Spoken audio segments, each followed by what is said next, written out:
All right, what's up, guys? Welcome to tonight's Warrior stream. We've been doing the A to Z, not A to Z. Oh, geez, we need to get back on the A to Z train. We've been doing the 0 to 60 series here on our Tuesday streams, and well, it's been a while since we've done a Warrior stream, and it is season 12 of Skirmish. So we have Blitz, Living Legend, and Crack Shuffle Play going on. So we are going to take a look at one of the formats where Warrior is viable. We're going to take a look at some Blitz decks for Warrior. I actually got to attend a Skirmish Blitz event last week, and I managed to take that down with a DGA Bolton build. Not my proudest moment, but we got there. It is there are several builds we're going to take a look at today. We're going to look at Quicksilver Prodigy, which I still think is probably the strongest warrior available at the moment. We're going to look at a couple DGA variants. And OG Dorinthia is actually pretty close to Living Legends, so I might try in the next couple weeks or couple seasons to try to push her over that 1,000 mark, because each win is worth 10. And I think she needs like 14 wins, so I can nudge her over the edge there. Yeah, so we're gonna do that. We're gonna take a look at some Blitz decks. I also lined up two kind of side. I don't know if they're side quests, but we got two different things we're also going to be doing today. We're going to do these first. I'm going to take a look at one of our Patreons, the Kansas City Dorinthia deck that she took to KC. I'm going to take a look at that and give her some feedback on her deck. And I am going to take a look at the TheCardGuyz spoiler card for the first time right now, actually. So Kyle has sent me the card. We have a spoiler coming up. I believe it is early September. I think September 7th or something like that. We haven't made any plans yet how we're going to spoil it. Probably make a video or something like that. But yeah, Kyle has sent it to me. I'm going to make sure I don't pull it up on the screen in front of me, because you could see the reflection of the card through my glasses and use your CSI and all that and figure it out. So I'm going to pull it up on my phone, and you guys are going to get my first reactions to it. Unfortunately, I can't tell you anything about the card because, well, it's a secret. So for those of you guys who are here on time, you're going to get my first reaction. I'm going to read it right now. Okay. All right. Huh. Uh-huh. Oh. Wait, what?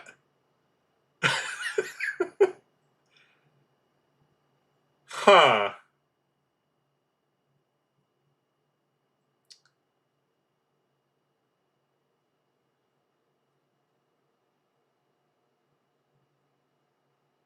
Huh. Okay. Interesting design space being utilized with this card. Okay. All right. We're gonna have to come up with something special for that card. Okay. Let's take a look at the City Dory deck, and then we are going to pull up some Blitz decks and play a couple games. Because currently it is the Blitz season, I think, is 3 weeks, so you guys have a good amount of time to still play like this. I think there's still 2 more weeks. So I do know that some of the events are going to be Living Legends, some of them are going to be Crack Shuffle Play, but there is going to be a decent amount of Blitz events. Hopefully you guys can get out to one of those. All right. Well, one of our Patreons, who will remain anonymous unless she wants to be known, sent me this list. Let's take a look at this. I guess I probably shouldn't put the username there, so let's see. All right. So this is a list that was taken to the CC tournament in Kansas City. It is, so first of all, the metagame currently has become more assassin heavy, which means that Dorinthia has had to adapt to slightly more D-reacts in the format. Also, Gravy is one of the top decks, so you do definitely need to know how to adapt to that deck. And also you need to not cut your go against sources. So I'm going to be taking a look at a couple of those things. Also, this is a deck that is, we saw that Wizards were pretty heavily played in Kansas City. Acilio, Verdance were both pretty popular. So this deck is going to need the speed to kill those decks. Dio, Syndra, Acilio, you need enough speed. So I'm going to be looking for Glistening Steelblade in particular, because I think that's actually a relevant card now. We're also going to need sufficient go-agains. We're going to need a good blue curve. And we're going to need enough attack reacts and all that. So let's see how this goes. Oh, you're in the chat. Perfect. Well, here we go. Since you kind of revealed yourself already. Okay, we'll start here. Okay, so all right, let's see here. Equipment looks standard. Of course, we will be looking at, you know, what other equipment she's running. Okay, first thing that jumps out at me is red hit and run, yellow hit and run. These are very uncommon cards to run, especially because I don't see any Twinning Blades. So this card is this card is used when you have Command and Conquer and Twinning Blade in particular, because this allows you to sidestep some things that come in for a big attack. Generally, modern Dorinthia builds do not run any of the red or yellows. It's been a very, very long time since I ran the reds. This was at least 3 years ago. So that's 5 cards here that I'm kind of like a little bit iffy on. Traditionally, as well, Iron Song Response, I put one of them in the sideboard, 2 of them in the main board, because this with Singing Steelblade, the math basically is if you have like 4 of these effects that are really reprise dependent, you're good. If you draw 2 of them at the same time, it's really, really bad against the aggro decks because they just don't block. They just won't block, and then you won't get value from it. Okay, Blade Flurry is good. Response is fine. Again, 2-1 split would be better. Puncture as a 3 of is fine. It's generally more common to see 2. Spoils of War, if we're being aggressive, is fine. Generally, this would cut down to 2, though. Supremacy, Unsheath, obviously good. Valor, sure. Some people don't run the yellows, which is fine. Basically, if you run Glistening Steelblade, you're not going to be running the yellow Valors generally. 3 copies of Determination is okay in this metagame. You could go with 2, would be fine. Singing Steelblade is 3 is fine. The blues, you have Hit and Run, Glint, Trot Along. Where's your Precision Press? Okay, so I have mentioned several times, I think most recently I mentioned it in the like on Twitter. I literally said you gotta play your precision presses because you need enough sources to go again. So this Dauntless should definitely be precision press. I'm gonna make a copy of this deck list and edit it for you. But basically, Dauntless was very good. I mean, it's a decent card at blue, but basically when you could target Florian and Verdance, it was better. But right now, Florian has kind of fell off a cliff, and this is okay against Verdance, but you know, having Go Again would also be very good. I don't see any copies of Twinning Blade. I hope they're in the sideboard. They are not in the sideboard. Oh no. All right, 3 copies of CNC. It's a fine choice. Again, this pairs very well with Hit and Run, actually. So that's actually a good combo there. You could swing Dawnblade with Go Again, and then go Hit and Run CNC in it. You know, it's very likely to hit. All right, how many D-Reacts we got here? We got 9. Okay, so this is like the most anti slippy deck I've seen in a long time. This is a lot of slippy hate. Holy shit. 12, 13, 14. Okay, okay, basically the full package. You could go up to 3 snags as well. Okay, you got a copy of Jagged Edge. This is not needed in the current metagame unless you think there's a lot of prisms. Emboldened Blade is fine. Generally, we don't have blue block 3s in the sideboard. This is quite rare. But you do have enough blues already in the main board. 53. Okay, you could these could be in the main board. It's okay. Nullrune Gloves is not the I don't want to say correct choice. But it is it's not the conventional choice for Arcane Barrier. Typically the Arcane Barrier slot is in the headpiece because it is the weakest armor slot in the Warrior Suite. Okay, no Tunic, which is fine. Okay, all right. So this has the core of Dorinthia down, but there's quite a few optimizations that can be made with this list. I'm still going to keep the same core idea, which is to destroy Slippy.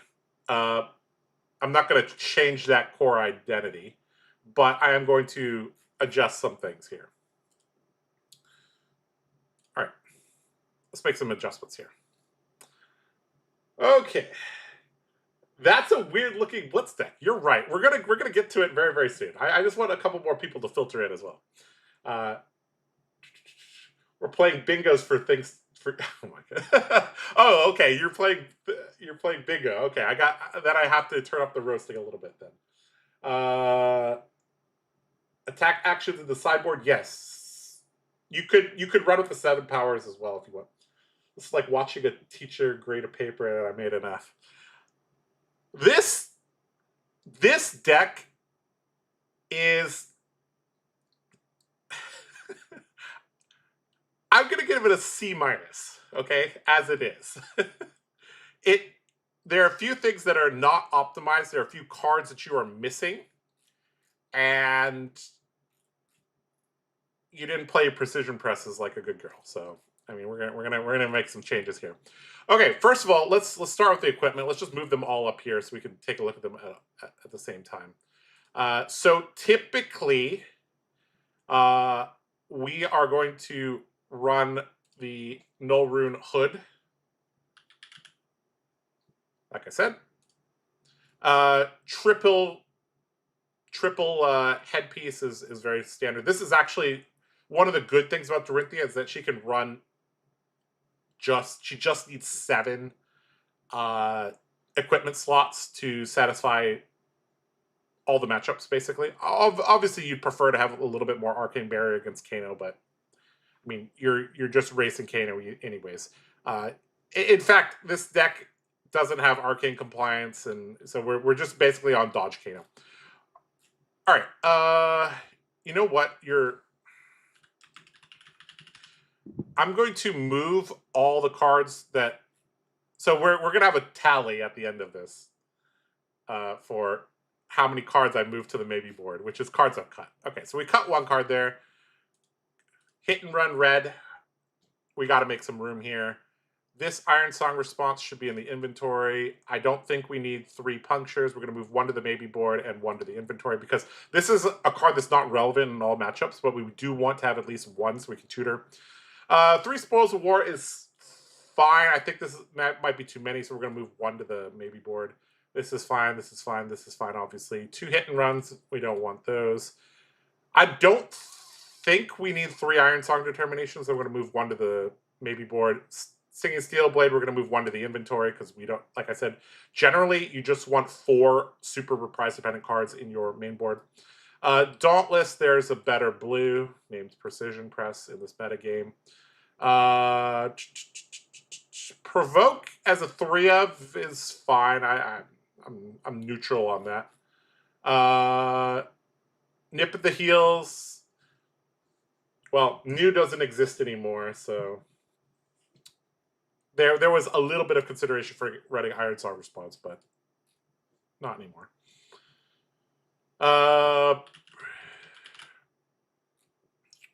We need our precision presses. We need our twitting blade. Now, Nixie and I actually disagree on whether to run 2 or 3. He's more of a 3 of. I'm more of a 2 of type of guy. So I'm gonna suggest 2. If you're gonna go this hard on, well, Snag is not as good against Slippy compared to Mario. So I don't know if you need 3 Snag, but you could go with 3 Snag if you want. 2, I guess, is fine as well. Because you have so many D-Reacts, you should be fine. I also think a DGA is all... Oh, it doesn't... Gonna have to talk with the developer. DGA doesn't show up any results. We gotta fix that, Philip. All right, so I do think certain matchups DGA is greatly beneficial for you. Yeah. So we're gonna put that in there. 75 cards right now. So I mentioned how Glistening Steelblade is pretty important in this metagame. I think 2 would be fine. We can have them as main board cards. Emboldened Blade can come into the main deck here. 23 blues is a good solid amount. So we got 48 here, and then you could add... Yeah, seems about right here. Okay, so we basically got 3 extra slots that we can kind of spend on whatever we want to spend it on. Do you have any pet cards that you like? Where's your blue overpower as well? That's all. Okay. That you're missing your heavy attack reactions. Where's your overpower and route? You need your blue ones for sure. Okay, so let's cut the Emboldened Blade. I don't, unless you got godlike reading skills and it's a defense heavy. I'll keep the Emboldened Blade in because I think it's actually fun. So we'll take out the Provoke. This is a card that's less good in pure Dawnblade Dory. We'll keep the Emboldened Blade in there because it's fun. We don't need 3 overpower, I think. No, we don't. We actually don't need 3 Nip the Heel. Sorry, let's go with the Provoke here. So I'm keeping the blues the same at 23. So I moved 2 Nip at the Heels to the maybe board, aka the cut, and I moved to Provoke as well. So that's all down there. Yeah, you don't have a route or a biting blade or these heavy attack reactions. You need at least 1 because you have Singing Steel Blade. Also, this is very good on turn 0 if you have to go first. I think having either a red or a yellow, it's up to you. I'm going to advise for a red. Having 1 in the sideboard is also useful. There are certain matchups where you're going to want that. All right, we're at 79. Do you have like a pet card?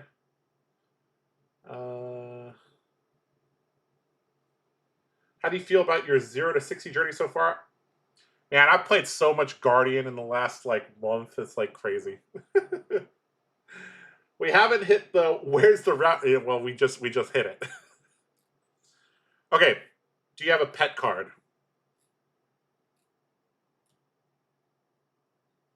A card that you would like to, walk, I guess you could say. Yeah, this deck list is looking much better now.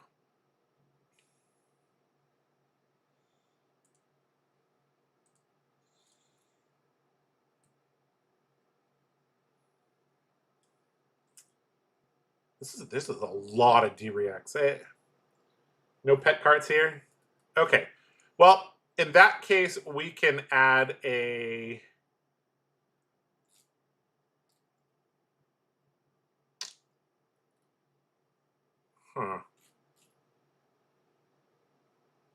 Something feels missing. Is there an important card I'm missing right now, guys, in the Dory chat or in the Dory sphere? Is there something important I'm missing?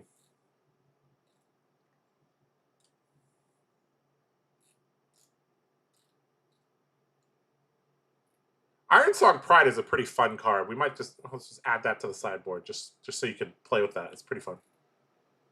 Oh, we don't have an out for blood. We should have at least one. I'm gonna recommend cutting one of the D-Reacts because I don't think you need this many D-Reacts in this format. We're gonna cut a Fate for Seed.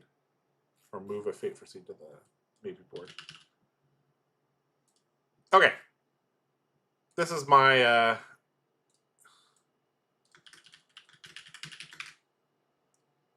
Deck Doctor version. Okay, so how many cards did we change? 16. Oh boy. Okay, so do you understand the reasoning for all these? I'll quickly summarize. Arcane Barrier in the head slot's better. We needed a slot. This is a very old-fashioned card. It's not very good if you have no Twinning Blades. We wanted an out for blood instead of a puncture. We needed to make room for Glistening Steel Blade. We never want to draw two of these together. This can be Precision Press, and these were for Overpower. Overpower Blue is a very important card. This card is very important. This gives you quite a bit of deck damage in the late game. You also needed to add a route. So that's why we swapped 16 cards. Okay, this looks much better. So now we're a little bit light on attack reactions in the main board. You look at this and you're like, okay, well, we only have like 7. What the heck's going on, Josh? Well, I mean, we have like a bunch more, like 5, 6 extra here in the sideboard that are going to come in on a lot of matchups. So in certain matchups, you need to determine whether you're going to, basically, are you going to be able to keep big hands, and do you need to be aggressive?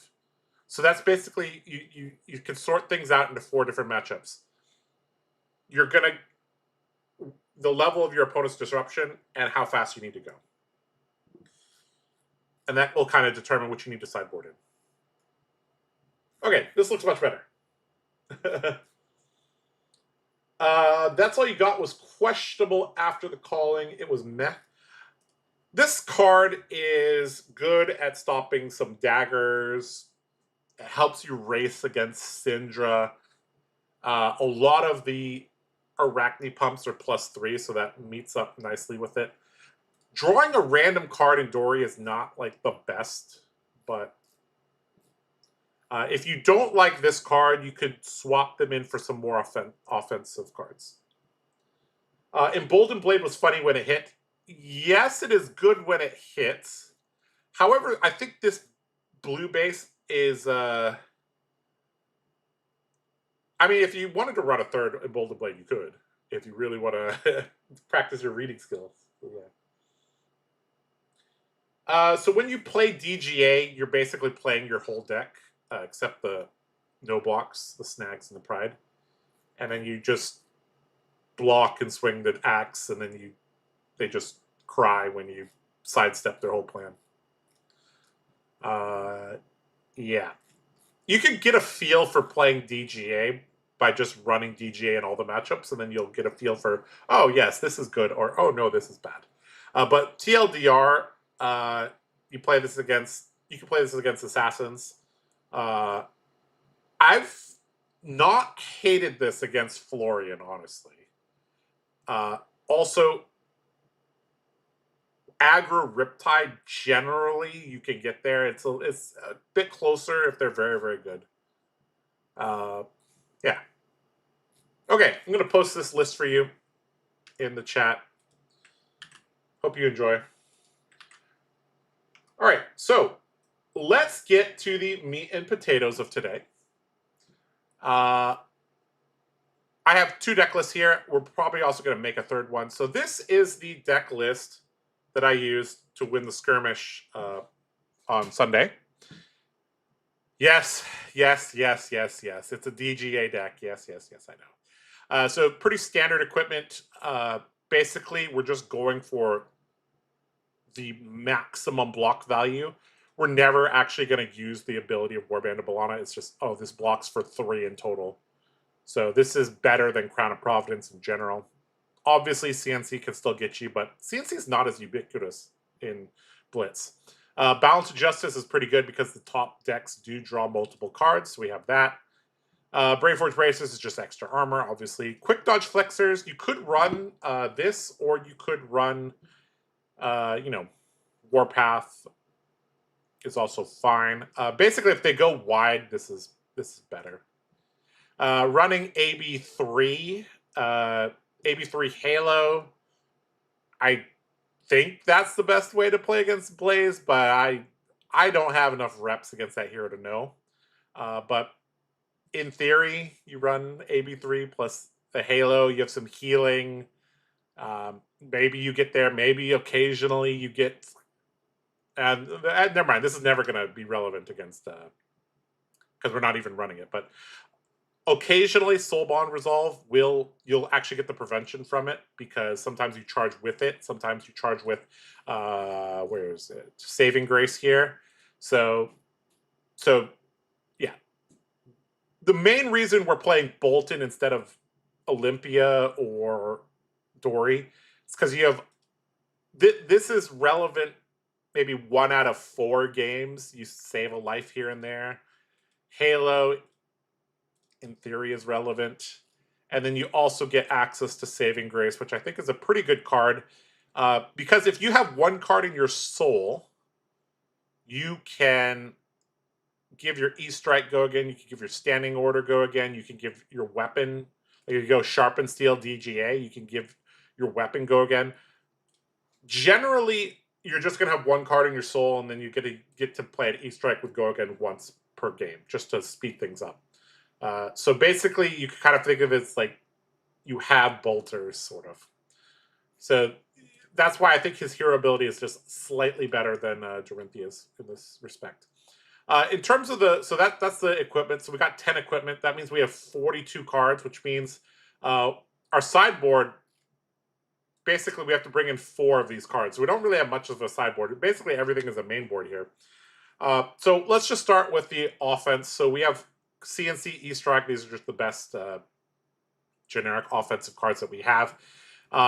Felling Swing. This also, if our opponents try to set up, we can convert this into damage. Also, if we need to compete on deck damage, this is decent.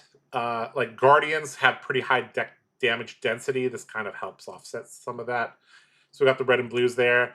Sharpened Steel is just a very, very good card in this list because you can use it on defense or on offense. Standing Order, this is a staple of DGA decks, but you may not be super familiar with this card. And basically, this is a card that allows you to arsenal anything. And because sometimes you're going to get like random draws off Glint on turn 0, or you're going to just have an extra card. Sometimes you draw like a bunch of blues and you have to arsenal one of them. This basically turns all of them into down and dirty. For those of you who remember the Dromai days, defending from Arsenal. Also, you could give this plus power and then give it go again with Bolton's hero ability. Or you can go like Sharpen Steel, DGA, go again from Bolton into Standing Order is decent. So yeah, that's the red cards there. That's pretty much all the offense of the deck. Now, we do have quite a few 4 and 5 power cards in the blue base. And the only reason we're doing that is because we run some Test of Vigors. I also did try Test of Agility, Test of Strength. Eventually, I cut all these cards down and we only run Test of Vigor. And which blues you run doesn't really matter that much. Basically, all of these block for 3. and they either are very good or have some power. So Hold the Line is a little bit different. This card's so good against Brute. It's crazy. And then Siren's a Safe Harbor from the last set. This is sometimes you whether it blocks 2 and 3 doesn't matter, but getting the extra life gain can be relevant. Sometimes you discard this to pummel as well. So yeah, pretty good card. Ripple Away is occasionally decent and has text occasionally. Fearless Confrontation has text. Occasionally you go first and you play Truce. So defensive cards, we have all the normal D reacts. We also have On the Horizon. Looking at the top of your deck doesn't matter, but still good. So yeah. In the sideboard, we have some life gain, Sigil of Solace. Generally, if you go first, I would bring it in, or a deck that won't, like, a deck that can't punish you that badly if you go second and draw this and use it on turn 0. All the arcane matchups, obviously, you use this as well. Test of Vigor is just, okay, if we need more 4 blocks, like against Aurora, Lexi, you know, those type of decks. And then Saving Grace. This is pretty much main deckable at this point. Over the weekend, I didn't actually find many situations where I was not running. Like, I don't think there's situations where you run both of these and you don't run this. So it might actually just be cleaner just to say this is a main board card. Yeah. So basically, your only decision is, do I run Sigil or Test of Vigor? Yeah. Okay, so this is, yeah, the list that I went and won a skirmish with. The other list that I have for you guys today is, well, this is from Season 11. The only thing that's changed is that now we can run... so this was March 16th. So this was after Hunted. So this means I chose not to run Kabuto. So you could run Kabuto if you wanted to, but I don't think there's room here. And did Warrior get anything from High Seas? What was our High Seas expansion slot card?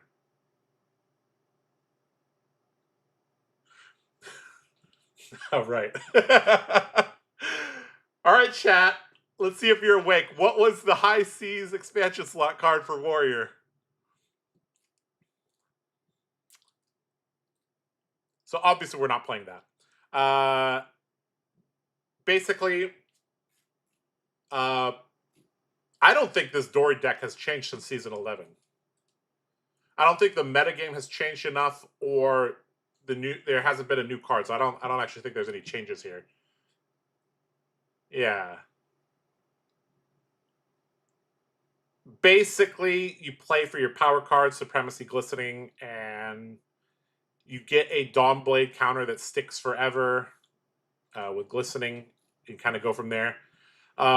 One of the revelations I had for the deck was Ironsong Pride is actually a pretty good card. This is, you might be like, well, Josh, you worked so hard for your counter with Glistening Steelblade, and then, oh, you lose your counter to Ironsong Pride. If your opponent ever double blocks your turn, and you lose all your Dawnblade counters, you're already in a very commanding position. Arcane Compliance. Good job. That was our Warrior card. Yep. Was it not Escalate? Was it? I don't know what you're talking about. All right. So yeah, we got a bunch of attack reacts in the sideboard. Kind of just, pick and choose. We got a couple poppers, some defensive cards. 29 here, 13 here means we need to add almost everything. So basically, there's some matchups where the no block gets you killed, then you don't run this. There's some matchups where you need, when you don't need the Raging Onslaught, then you probably cut that. These are the two cards that are most commonly not played. Yeah, and then I put some stuff in here in the sideboard. You can have them here. If you wanted to change this deck, you could add in Siren's a Safe Harbor Blue. I think that little incidental life gain is actually pretty decent. So yeah, okay. So these are the two decks. I'll link them for you in chat.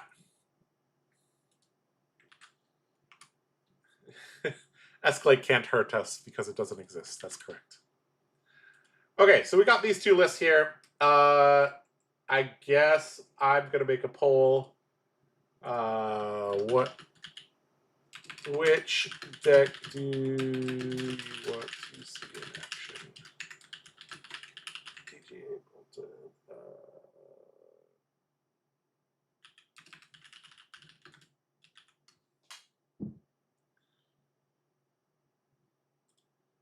All right, we'll leave that running for a couple minutes, and then we'll figure out what you guys want to watch. I guess we could talk about this. So skirmish gonna last 2 more weeks, so you guys can get yourself, some of these flying highs. Also, if you do well, you can get a processor or a scurf. So that's pretty cool. I guess we should have acknowledged this at the beginning. This is the winner's metagame, you could say. So Aurora. So basically, aggressive decks,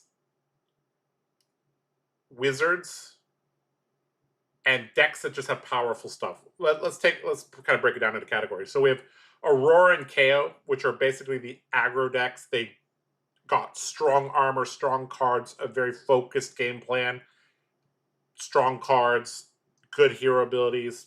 They just do what you want them to do. Florian, I don't know.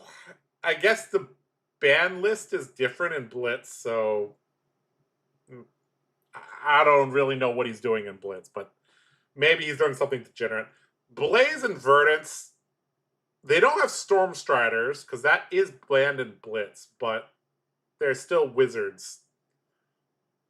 And they do wizardy things.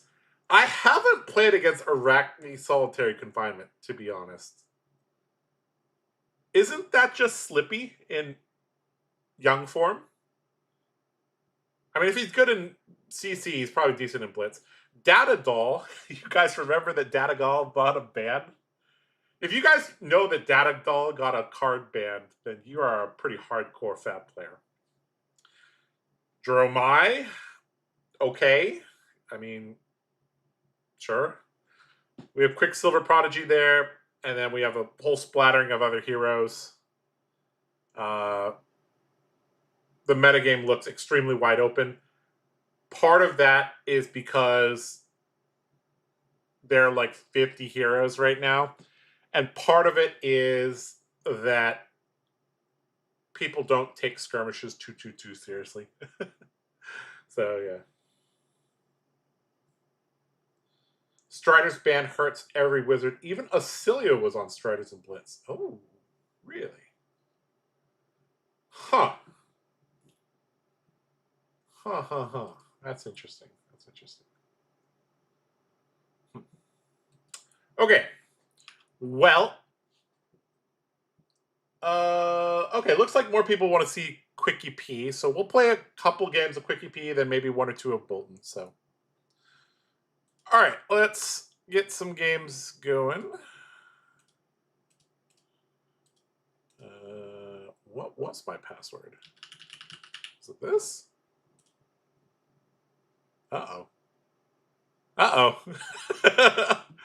Hold on. Let me go look up my password. I think my password was something else here.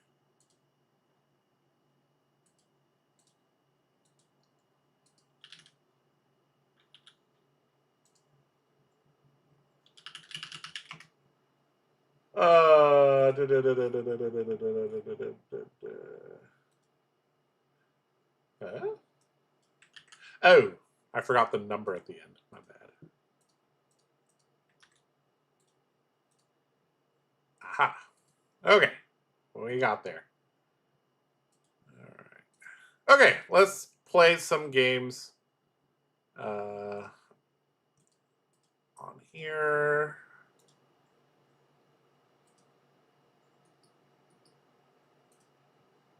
let's unmute this. All right. I don't know why I have a Terra button, but apparently, Terra. I have a Terra button for some reason. I'm not sure why. Okay, we're playing again. Oh, it's Metal. How are you doing, bro? Okay, what in the world is this? it's the new Bravo. Okay. Okay. Okay.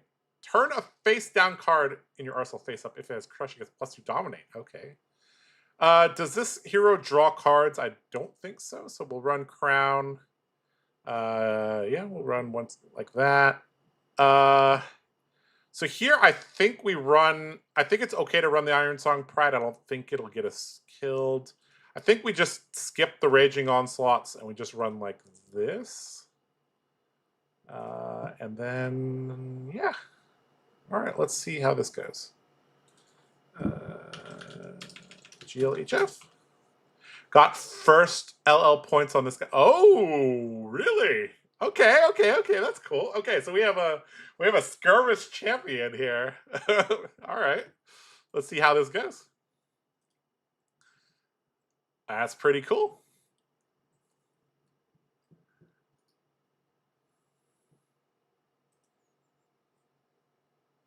All right. Let's see. All right, so it's pretty standard equipment there. Anathos, obviously, from him. Yeah, okay.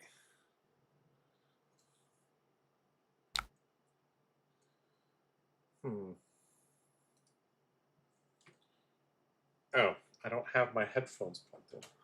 Oops.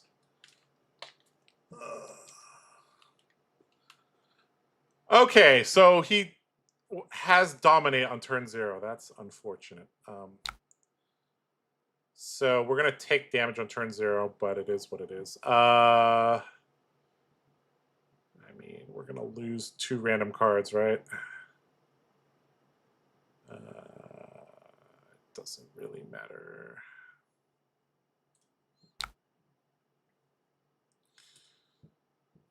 Bravo going first in Blitz, man. This takes me back to the days. I guess let's keep the precision press just because we want a guaranteed blue and Source of Go again. Okay, this is not the greatest hand. So we're basically swinging with the run through twice, arsenaling to take it on the chin. We're playing the Goblet this turn as well. So we can go here, pitch this. And the beautiful thing is that normally this hand, if this is normal Dorinthia, this hand is complete garbage because he blocks for 3 and we just cry. But the run through enables us to guarantee get value from our dynamos, but also from just swinging twice like a dual wield warrior. She's good. Escalate versus KO on a Bloodrush turn. Oh, don't even. Oh, God. Escalate Bloodshed on a Bloodrush turn. Oh, boy. We're on Mega Copium here, boys. Okay, so we run through. Damage. Play the Goblet. So this means we're going to try not to play the Take It on the Chin, but I have a feeling we're going to have to because looks like he's keeping his whole hand. So we're going to have all of our armor and a pseudo D-React in arsenal, so we should be decent against most of the plays. But yeah. What in the world is this? All right. Would you like to reveal a card with Crush? Choke Slam Blue has been revealed. Okay. Okay, so there's that. All right, let's put this card into the arsenal. So the Seismic Surge could be pretty relevant. Okay, so Seismic Surge pops. Does he use his hero ability? No. So this is E-Strike, go again. Sure. All right, so we drew a power card. So we're definitely going to want to play this, but we don't have proper backup for it. So I think we're going to just try to sink below for a like Blade Flurry or something like that would be good. So I think we just use the sink below here. We have an agility as well. So, there's so many ways to play this hand. We might actually just pitch the Glistening Steel Blade for second cycle. I don't know if going to second cycle against Bravo is correct though.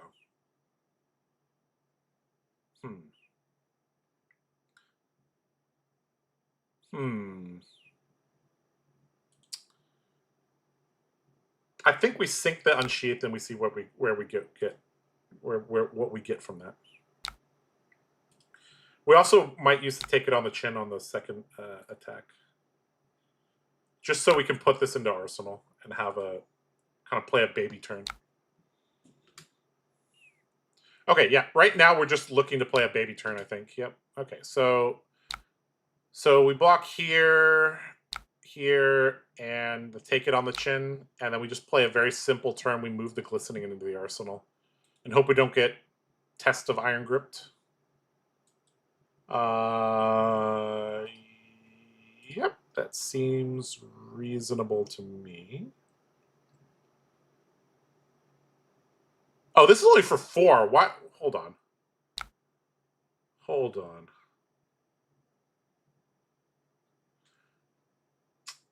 Oh, that's very annoying. Okay.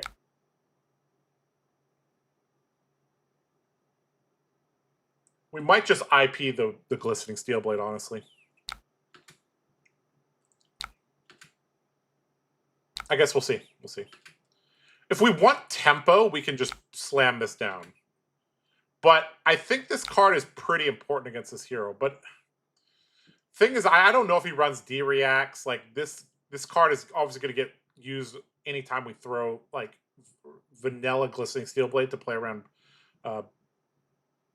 like, Blade Flurry and stuff like that. So I think, actually, we just send this by itself. We IP the Glistening.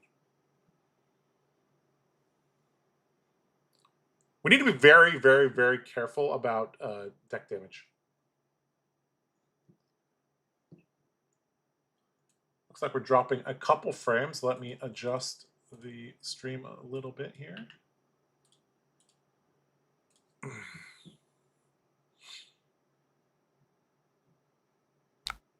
Okay, so Gauntlet of Iron Will, sure.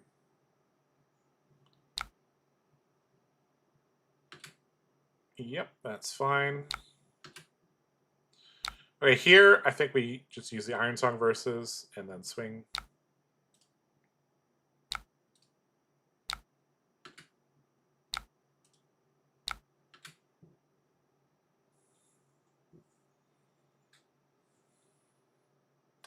Senior Citizen moment. Oh boy. All right, so he's giving us a card, which is fine. We're going to IP a card, but whatever.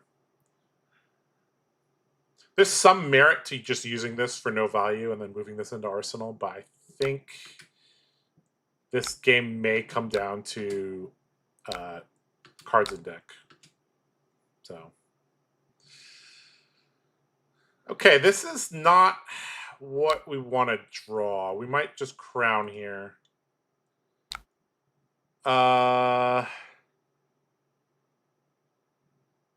If we crown, that's like the most aggressive line possible. We could also just block these outer cards. Just play a take it on the chin, double swing, Dawnblade turn, move Glistening into the Arsenal is also fine. Don't hate it.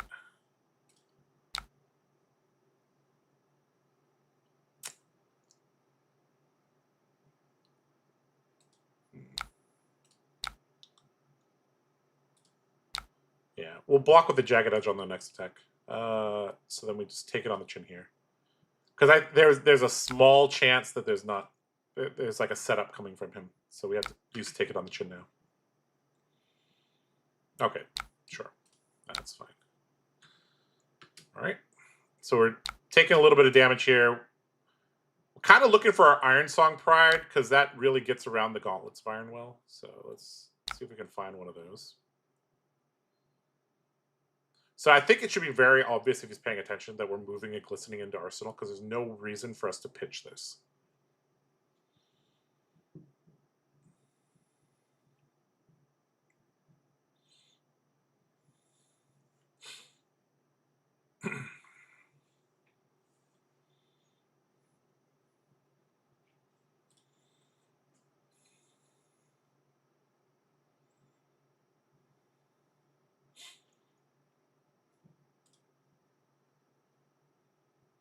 Not sure what this deck is trying to do. He hasn't used his hero ability yet. He's kind of just playing like a normal Guardian.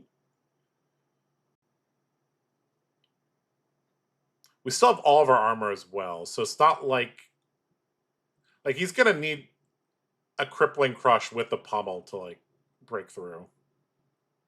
Because we just have 7 armor just sitting here. It's a lot.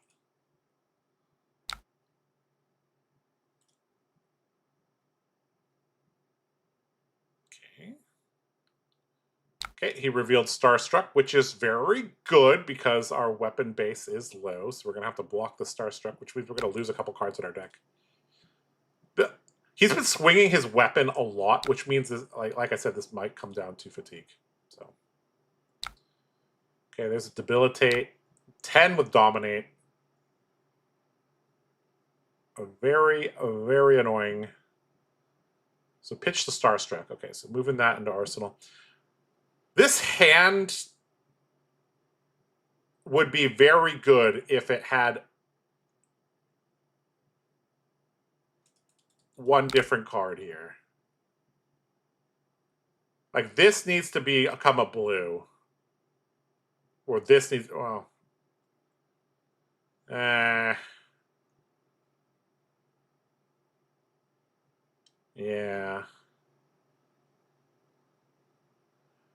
I'm going to switch this out. We need one more resource pretty badly. This is an okay Arsenal as well. We could just use our Courage of Blade Hold. Hold on. But that also feels like a waste because...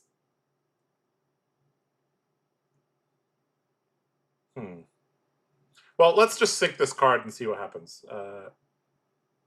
Do we need to block with all of our armor here?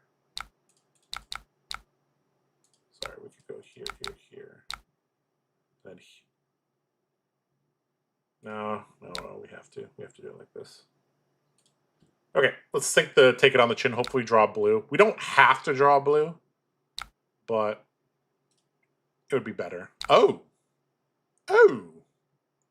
All right, we're using Courage of Blade Hold, boys. Okay, it's time for you to block, Bravo. All right, so we're going Courage, Glistening Steel Blade, Steel Blade Supremacy. Oh boy, scary turn. If he doesn't have a Test of Iron Grip here. Oh, sorry. Gotta play this. Oops. My bad. Okay, so we have Slice and Dice, Steel Blade Supremacy, Glistening Steel Blade, and this is a Courage of Blade Hold turn. Oh, disgusting. We're definitely getting one counter this turn. Because our second attack will be for 3, 4, 5, 6, 7, 8, 9, 10, 11. Our second attack's for 11. Oh. Disgusting.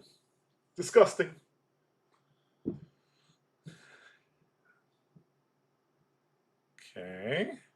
And he recognizes just how dangerous this turn is as well. Okay. Okay, so it needs extra blocking power, which is correct. Okay. So it's actually interesting whether or not I should play this here. Because if I do, it becomes obvious. I guess let's just force him to use his armor. Because now we're completely face up, but still it's going to require him to dump his whole hand and give us a quicken token probably. Okay, so this might be a no block in hand. Okay, so we got a quicken token, sure. So now we have tempo, but we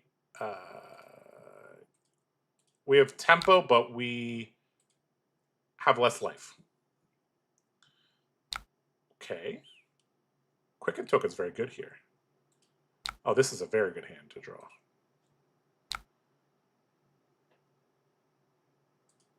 Oh, this is a disgusting hand to draw. So, Abby, if you're still watching, red hit and run very good in Quicksilver Prodigy, but that's because she has a different hero ability than the normal Dory. Oh, getting another Quicken Token. Okay. All right, let's Blade Flurry this. Draw a card. That's a good card. Now we could go... Yeah, let's go hit and run. And swing. You could say that we want to block with the verses here.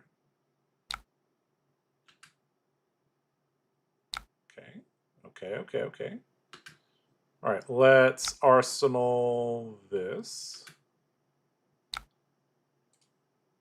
So now we're... Yeah, I was afraid of this. He's going to dominate something. Okay. Uh-oh.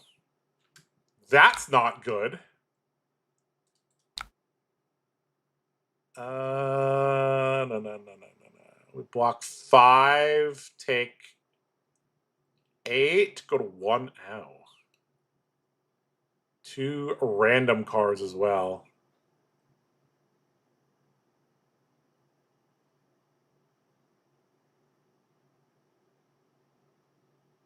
So we want to have a blue, basically. So this gives us the highest chance of keeping a blue. Okay.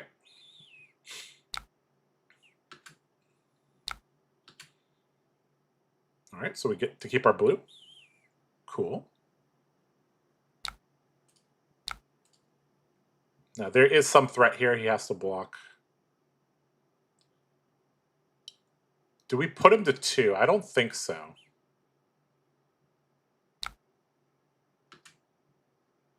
He would die to Blade Flurry, but I think he's seen both of them. Okay. Oh, this pride's going to get us killed here, isn't it? Oh, no, it's not. It's not going to get us killed, fortunately for us. Okay, but he's setting up now, so this is actually, very dangerous.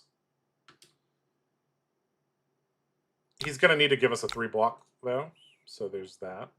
If for some reason he has a 2 block, he could... No, actually, he dies here to this response. My bad. He has to give us 2 cards. Holy shit. He doesn't have D-Reacts. It's turn 8. This is an aggro Bravo if I've ever seen one. So he has to overblock here. All right, let's see if he runs Sink Below in his deck. He does. All right. Fair enough. We didn't see one the whole game. It's turn 8 as well. So it's very likely as another Sink Below. Oh, this E-Strike's brutal. Sort of brutal. This hand's actually very good. Because this hand is actually very functional.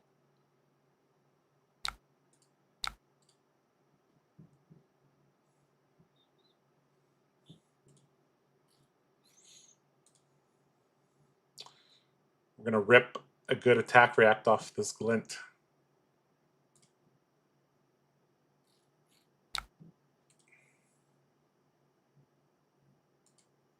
Oh no. Is this a direct in Arsenal? It is. Ugh.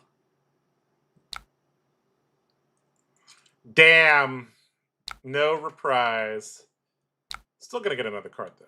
So we're getting low on cards though. You see, this is kind of the Guardian versus Dory math here. Is that we've just not been card efficient. We really need 1 Dawnblade counter, but it's difficult to get that sometimes. All right, we're likely going to have to block with 2 cards. Okay. 8 is a lot. I think we're supposed to block and set up a goblet and hope he doesn't do anything too good next turn. Being at 1 is very tricky here. We could also set a go again into Arsenal. That might be a better way to get.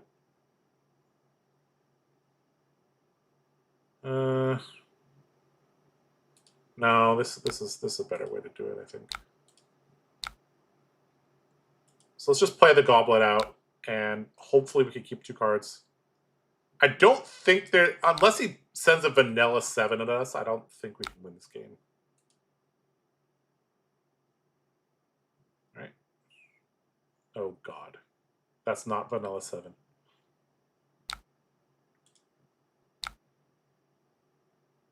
Okay, so we could keep a card, right? No, can we? No, we have to block with everything, and we still. Because we're at, if this was a 3 block, we'd actually be okay. 6. We have to block with both of these.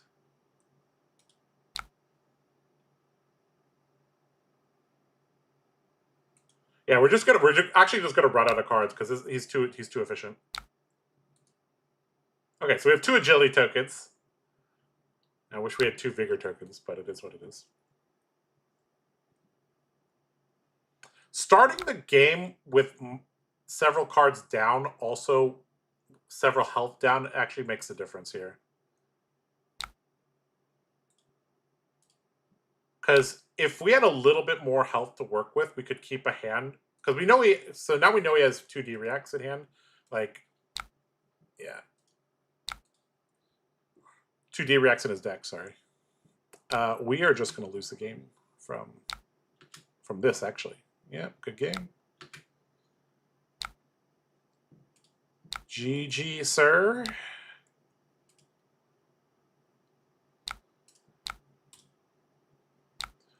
We also didn't... We drew our prides together, which was unfortunate.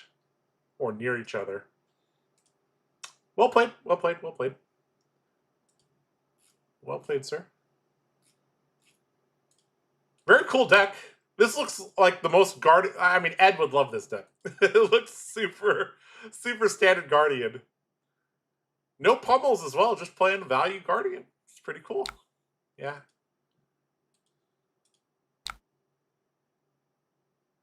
All right. Let's try another game. That was pretty fun. GG, sir. New. This is a deck in Blitz. Oh God. Oh God. I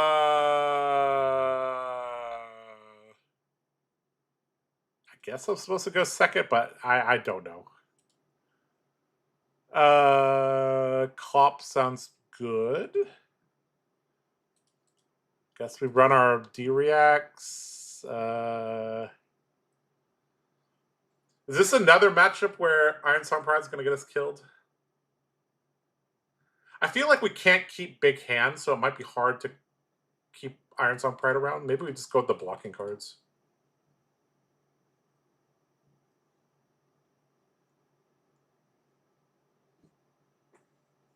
I'm not sure. Like, I kind of just want to run like this, but I don't. I think we're going to get our hand disrupted left and right against New, right? So I guess we don't. I just want to play with this card because I don't get to play with this card in CC. So let's just run it like this. All right. All right. Standard equipment. God, it's been a while since I played against New. I vaguely remember what she does.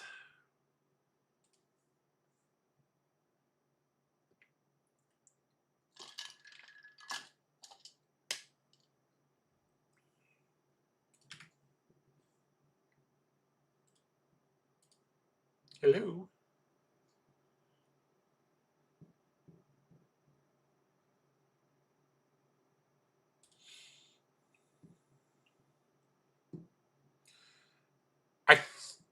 The more I think about it, like, yes, she's going to disrupt us, but any time we want, we have a 5th card available to us. So when we draw the correct hand, we can blow courage and kind of go for it. So, yeah. All right, opponent, are you here? Might be bugged. I don't know.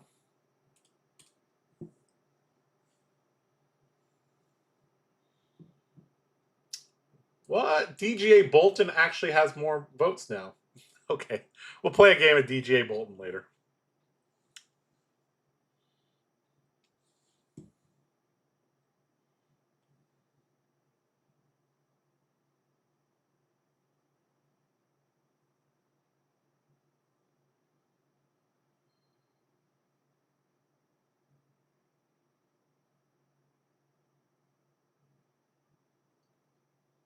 All right, we might just have to abandon this game because our opponent hasn't done anything.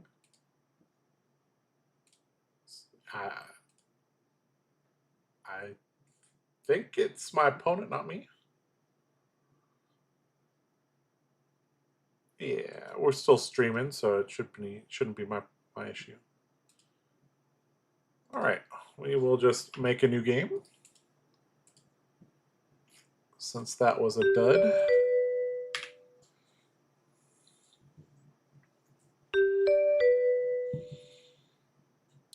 Florian. I'm not sure if I'm supposed to go first or second, but we're gonna try this way. Do we run AB against Florian in Blitz? I guess we do. I don't know if we do, but I guess we do. Which AB slot? Should be the head, right? Yeah. All right, let's run our standard package without the raging onslaughts. All right, good luck, have fun. Oh, this is not a good hand. Uh-oh. This is like the worst hand I've ever seen. Oh, no. Oh, no, no, no, no, no. All right. Do we... I think we just hit and run, swing, swing, set a supremacy into Arsenal.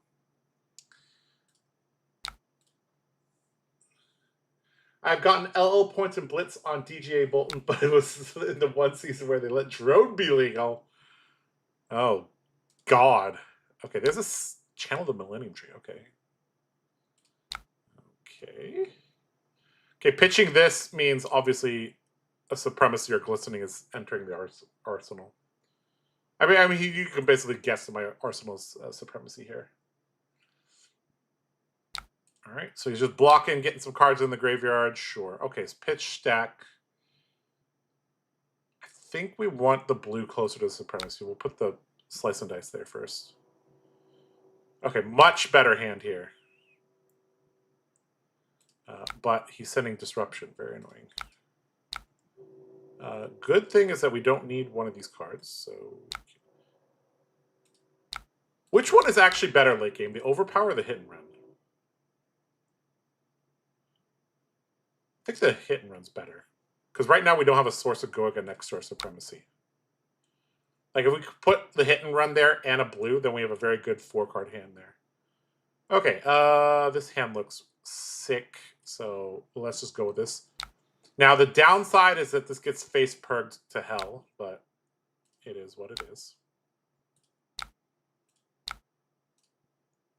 So this should be a face perk block 24/7. Ooh, no face perk block. Really?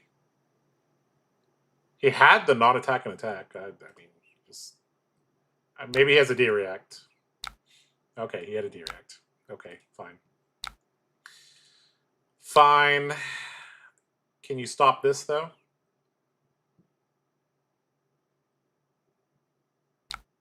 You cannot. which means I draw a card. Sweet. That's not a great arsenal, but it is good enough.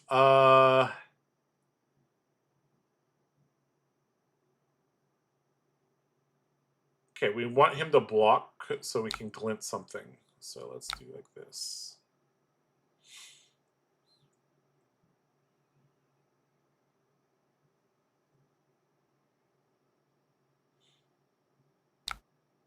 Okay, he didn't block. Okay, we got a courage token.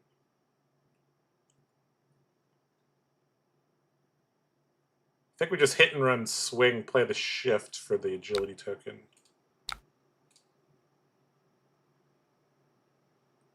It's not the worst conversion. Do we play this? No, let's just keep it. Okay. That wasn't the greatest. This might be just like a felling or something. Okay, that's also annoying. Jesus. Here.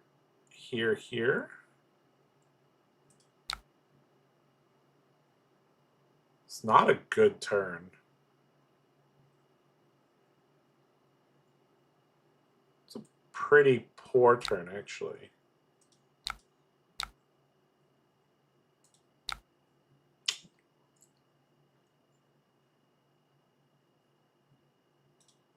All right, sometimes you just have to play a slow game. It is what it is.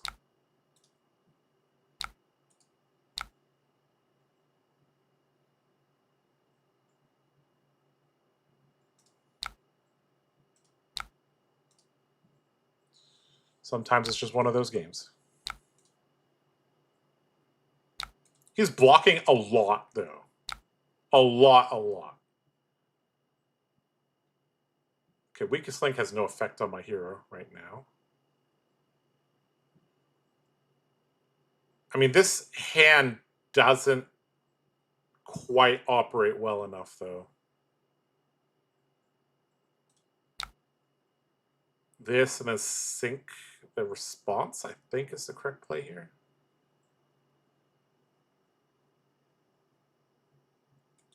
I don't love it, though. Okay, it's not that good. What are we supposed to do here?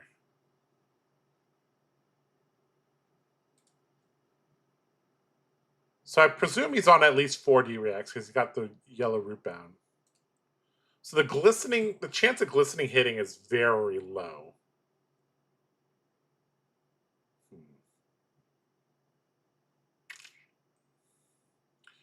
I don't even know if setting up a glistening is the correct play here.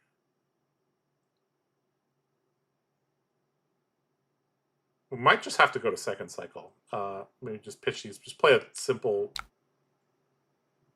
Let's just play this out. Let's get this out of our arsenal. We'll play for a second cycle.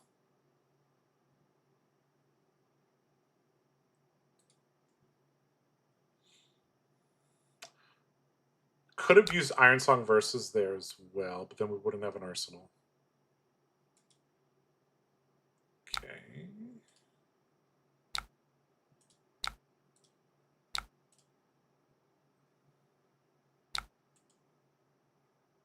Okay, we got a Courage Token from that. That's nice.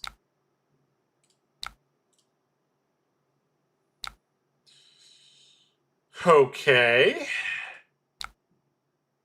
So he gained a life, made 2 rune chance. Felling. So we're not going to A-B these.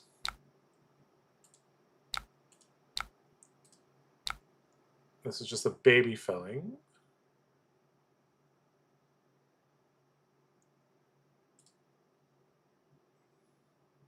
Okay, so putting a felling there.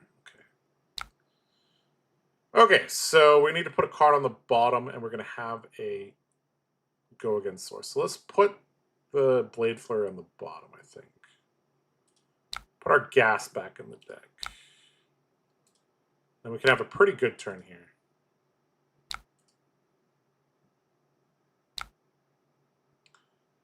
So I think we use the Iron Song versus on the second attack.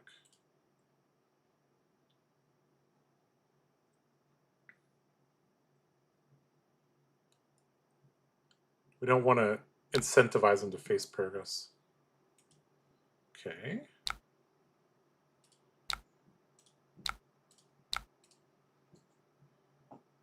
Six on hit courage with go again. The go again on the second attack is never relevant, but you know. The answer is always hit and run. All right, Deck Doctor, I fixed my mistakes. Play me for the chip next time. Sure. Always up for a challenge. All right, looks like he's going to let this hit. Or double red Rootbound. Okay, so his hero ability's turned on now. Okay, he's using Well Grounded to deny a courage token. Fine with me. Okay, this hand's pretty sick. The downside is that we have to keep our whole hand because it's fragile. We're going to get face perks so badly. So we're basically going to keep these cards here. Has to be, right? Yeah, our go again is in our hand, which makes us vulnerable to face perk.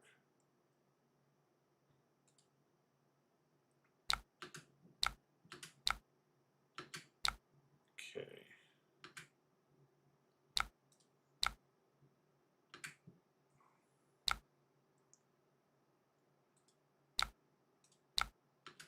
So I presume we're going to get face perk. We're going to lose our Iron Song Pride, and we have Blade Flurry shift the tide of battle. Technically, we don't need Blade Flurry. If he face perks us, we're not going to Blade Flurry. Because we played the Slice and Dice, so we still fulfill the shift the tide of battle. Oh! Huh.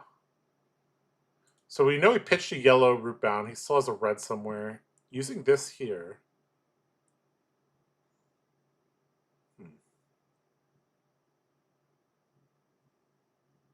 If we're very greedy, we play all these.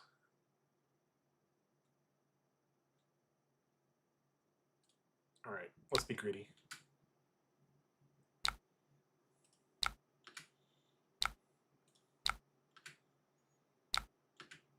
No red Rootbound. Oh, damn, he had it. Okay, well. No way to know whether it's in his 8th, 9th, or 10th hand, but it is okay. That's fine. This is still a very, very strong second attack. And we've emptied our hand, so we're, like, immune to face perk. He might even have to give us the armor, plus... well, we'll see. 2 non-attacks plus the bark skin would be good, if he has that. But I don't know why he would keep a hand like that.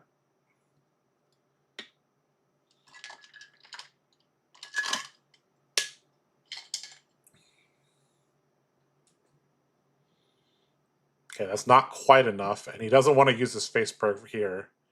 But if he doesn't use his face perk, he loses... oh, never mind. This is already going to generate enough. Because this is... so he's going to block for 10 here, which is plenty. Okay. That's fine. We're still winning in terms of card density, which is good. All right, this hand plays itself. One thing about this deck is I should be paying very close attention to my opponent's pitch stack, and I'm not doing that. Because I know that this game is going to go to second cycle. I've pitch stacked good hands, but I haven't been keeping track of what he's doing that closely. Okay, face perk. Sure, we lose this. That's fine. Okay, so we could Iron Song versus swing. And we're pretty much guaranteed a courage token here. we'll turn on the other shift the tide about. Oh no, we already used 2 of them. Okay. No blocks. Should we? I should have checked for plow unders before doing this.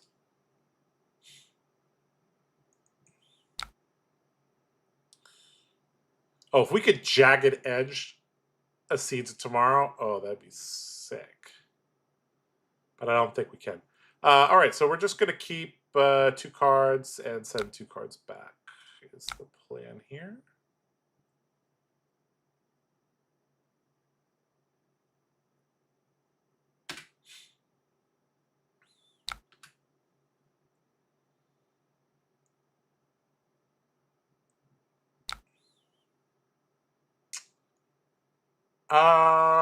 Let's AB this. And oh, that's so good. Oh my god. Okay, so he's we might have to block out this turn.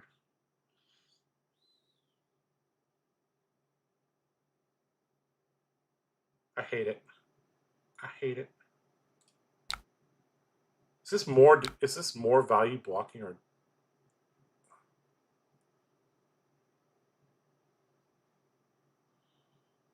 so if we block, we get 5 health. If we attack, we get 2, 3, 4, 5, 6, 7, 8. So we're supposed to just take the damage. Ew. He still has another broccoli tree somewhere. I don't think we could drop. This amps 3, right? We only have AB1. We actually might die if he broccolis us. We have a take it on the. No, we don't have a take it on the ship. We might have to block with this actually.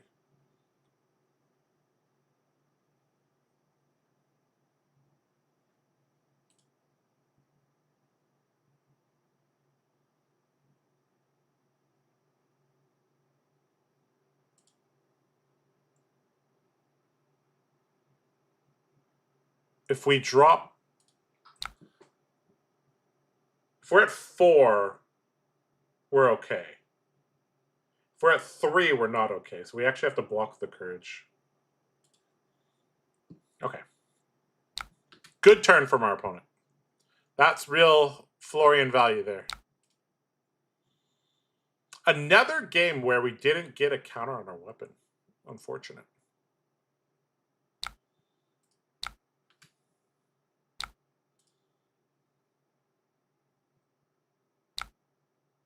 Okay, so he's going to try to play a value game with us.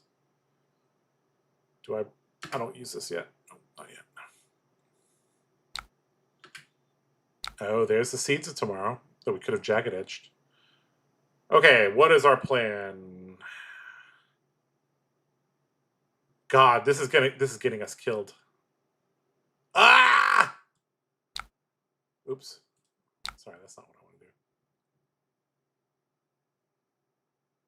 What do we do here to get back at this?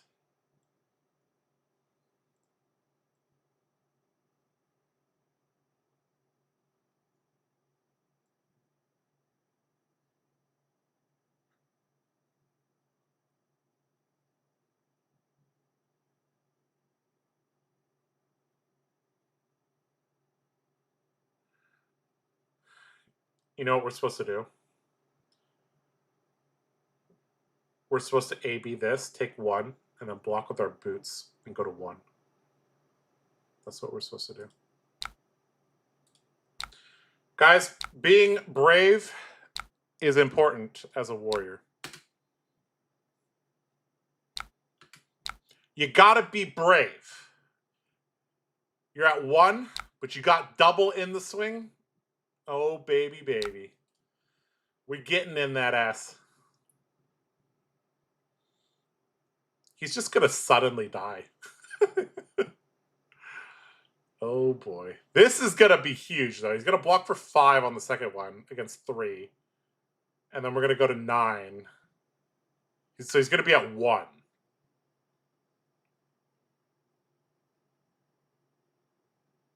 No, he'll be at 0 because we're gonna get a counter. Oh, exact lethal if he just blocks like this. Assuming 1 card blocks the second attack. Okay, Haunting Rendition. Okay, okay, okay. The next 2 damage. See, this is worded better than in the take it on the chin. This is prevent 2 of that damage versus prevent the next 2 damage. Runeblade bias here. Okay, so we're going to absorb 1 of these. Okay, and he might get very greedy and not block here. Because he's like, what do I die to? What do you die to? So we have to double in the swing here. If he double card blocks, we just hold it. If he blocks 8, we just hold. If he doesn't block 8, we play both of them. Germinate still being legal in this format is kind of funny. Oh yeah, it's a card that wasn't around. All right, block with the broccoli. Just the broccoli. Iron Song Pride seems kind of like a liability in Blitz. Yeah, it costs 1. That's the damn problem. If only instances could block.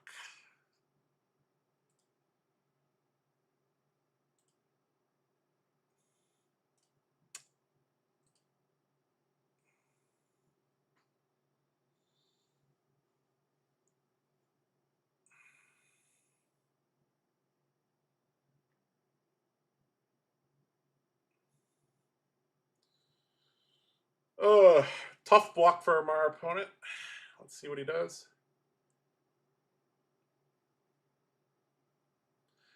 Because if he loses his broccoli... Oh, we just die now. He's keeping his broccoli. Right?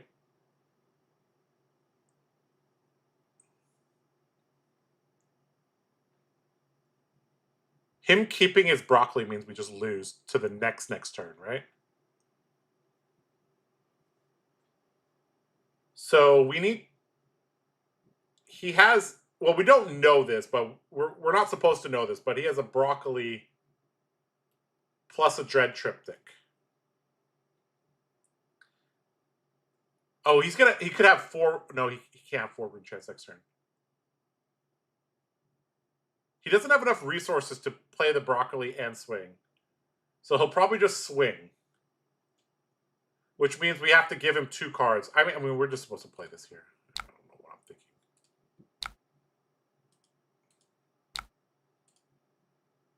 We have to. Okay, here's our pitch deck that I beautifully set up. But unfortunately, we're going to have to block with these cards. Oh, actually, we don't even get to do that, do we? We have to A-B with what? Oh my god, that's so annoying. Dynamo's not so useful now that we're so low.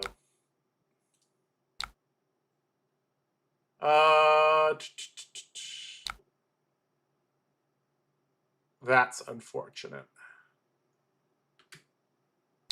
We are dead the next turn to the broccoli.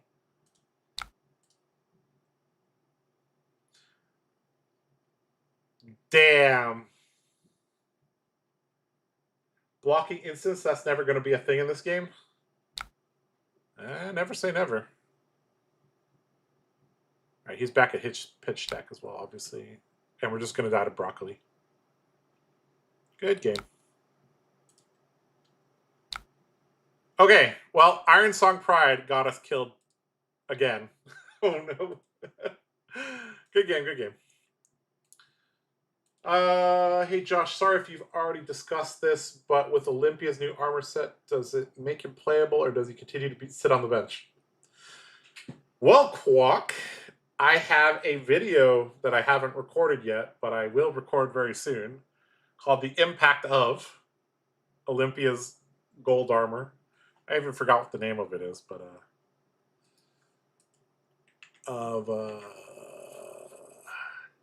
The Impact of Golden Olympia. Basically, you get 8 extra health, but kind of not really, because then you, in order to extract the health, you have to play a card, which is 3, and it uses your action point. So, and if we consider an action point's worth 1, this is basically like getting 4 extra health, which is okay. Yeah, I mean, it's... I think that you can... I'm trying to think of any other things you can do with it. You can use this with Double Down and cash in Living Legend. I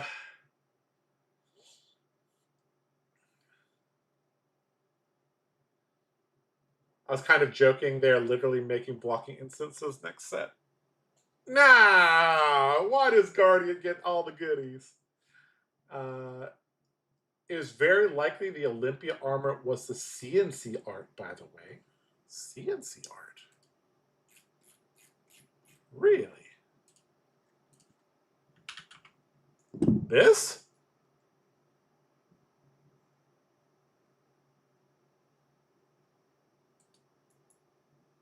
Or are you talking about like the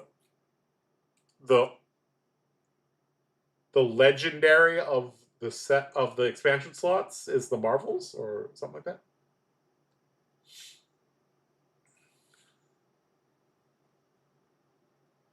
Is Double Down even good if it costs 0? If you're forced to play wagers? Oh, promo CNC. Oh, yeah. Oh, that's so smart. Yeah. They probably... Well... They probably knew Olympia wasn't going to win the Deathmatch Arena draft. You know, the thing that Kasai won. But maybe they did. And this was supposed to be the CNC art for Olympia if he won it. That's cool. Yeah. I saw the full art. Yeah. And that's how they're going to do the reverse thing. Because the Marvels look ridiculous if you're left-handed. So what you do is you get the full art, you flip it, and then you print it again. Then you could have a left-handed... Yeah, Ed was saying, oh, I can't play Olympia because the armor doesn't line up. I'm like, yeah, that's why you're not playing Olympia, bro. But yeah, basically, Quack, it's some extra life, which is not nothing, but...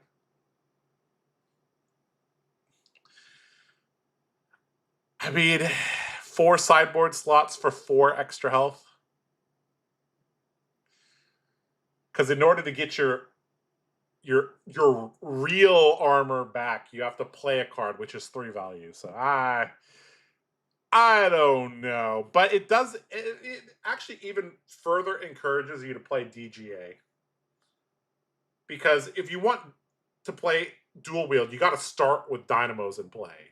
So maybe there's a world where you only use 3 of the armor. Maybe you run like 3 and then Dynamos, or 3 and then Galia. I don't know. All right, you guys in chat said you wanted to see a DGA game or 2 of this, so let's go run a DGA game or 2. I think people are gonna be they're gonna be, oh my god, it's Bolton and Blitz, and then they're like, oh my god, it's DGA Bolton and Blitz. Oh no. Oh boy.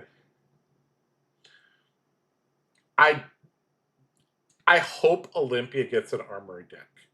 Him and Betsy need armory decks pretty badly because their heroes are not complete. But then again, Max also needed an armory deck. And yeah. So I don't know.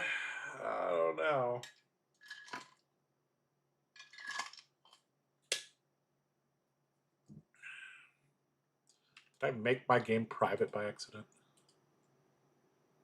Nope. There I am.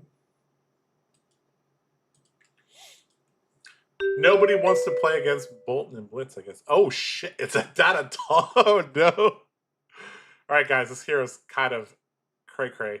Does this hero draw 2 cards? I forgot what her spec does.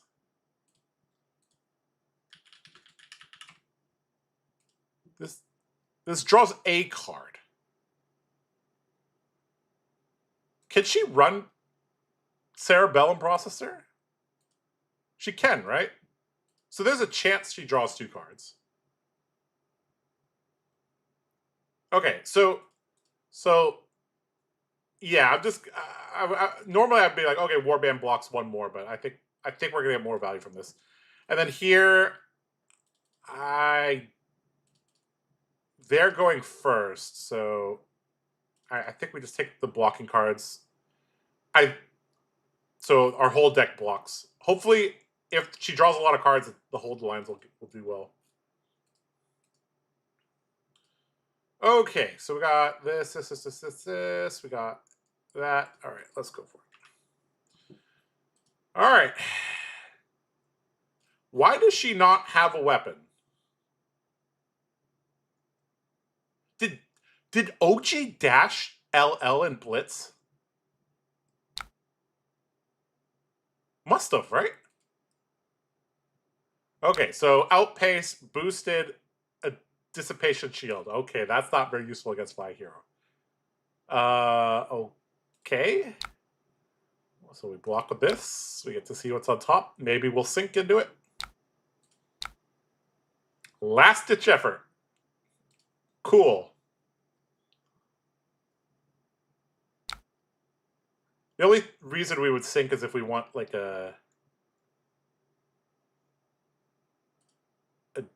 like to dig a little bit deeper, but I don't think that's gonna matter here.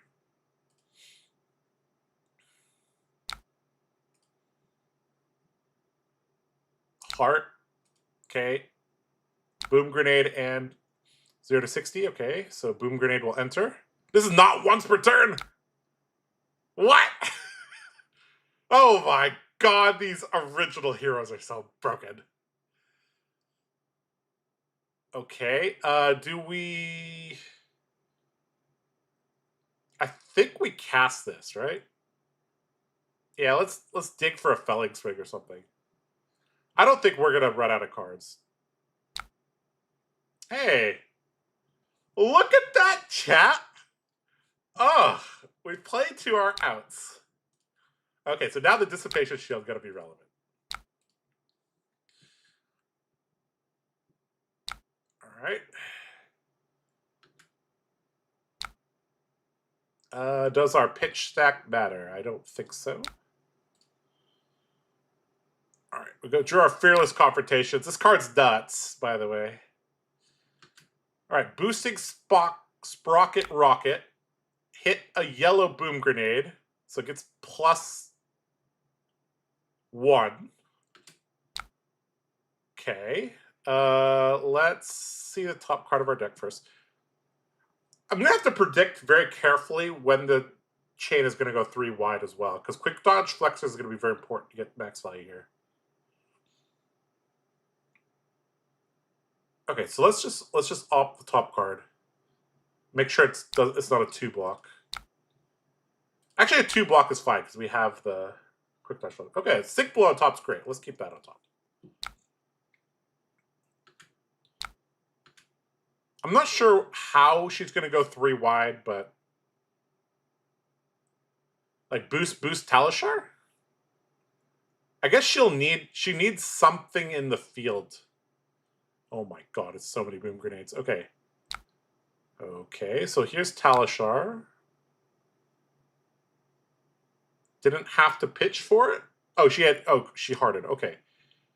So I think we sink and we get a sink below. And then we so basically we sink a Fearless Confrontation, then we have a blue plus Sharpened Seal as our turn. We arsenal the sink below. Sounds good to me. Let's do that. Man, so many boom grenades. Kaboom grenade. Microprocessor Celebrum sometimes. How does this deck deal with Stack Florian? I have AB3 plus Halo, so maybe I don't even know if is Stack Florian a thing in Blitz? Oh god. Could banish Cerebellum. I'd block 6 here. We have 2/4 blocks guaranteed next turn. Yeah, I'm trying to kill them with like some pressure, but that might actually be wrong. Yeah. With 2 boom, he has 3 boom grenades. Yeah, you might be right. You might be right. You might be right. Oh, I already went to reactions. Too late. All right. We got so many D-reacts at our deck metal. We'll be fine. All right, so do that. Okay, so we get the sink below that we saw. We still have our quick dodge flexes. I think we'll be okay. I don't know how 3 intellect dash like gets a boom grenade to go off if your opponent doesn't want it to go off. Also, yeah, you're right. We're losing value because we're attacking into a dissolving shield. So, yeah. All right. Yeah. As usual, Metal is a very, very on the ball and good player. Okay, so what the heck just happened? Okay, so he blocked with his headpiece, blocked with his chest piece, blocked with his boots, and then banished processor from this, which got him a. Oh god. Oh no. Okay, and because none of these are non-equipments, DGA does not trigger. Uh-oh. Okay. Okay, so now this is the quick dodge flexer's turn, I think. We gotta flex those quick dodgers. Also, we probably want to get a good block out of the balance, because very likely to. Oh, we have a hold the line. Oh, look at the Metal, bro. I just got 4 blocks for days here. Oh no, we have too many 4 blocks. We don't have a 3 block. What did we do? We like literally have too many 4 blocks here. Holy shit. All right. Sure. We have too many 4 blocks. How do I hold all these 4 blocks? Standing order is on top. Okay. I mean, that's something we can clash with. Sure. All right. 2 test of vigors. Okay. Okay. Heart. And then boots. And banish 4 cards. Didn't hit an item. Okay. Data link for 3. Okay. Okay. We block. Oh. Try to refresh the page. Oh no, did Talishar? Oh no, Talishar didn't die. Okay, we're good. All right, time to clash! Standing order beats dissolving shield all day. All day. Suffering from success, exactly. Oh, he gave up. Okay. All right, let's have a rematch. Why not? Okay. So that deck just tries to high roll with like, it's trying to get its like specialization like early, right? That's really important because then they can opt all the items. Because he heart and used his legs and didn't get an item. Okay. All right, time for like my 7th data doll game ever, guys. Let's see how this goes. Scepter is legal. Play banned cards in Blitz seems like a solid idea. Oh, is that why Florian's winning so many skirmishes? Is because they're taking out the dissolvings. Oh yeah, they're definitely adjusting the deck. Yeah. Okay, so they played a microprocessor and pitched a null time zone and arsenal. Okay, so it's our turn.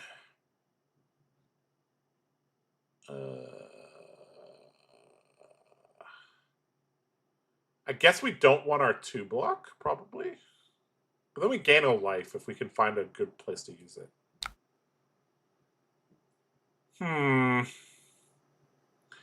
Is it greedy to keep our 2 block?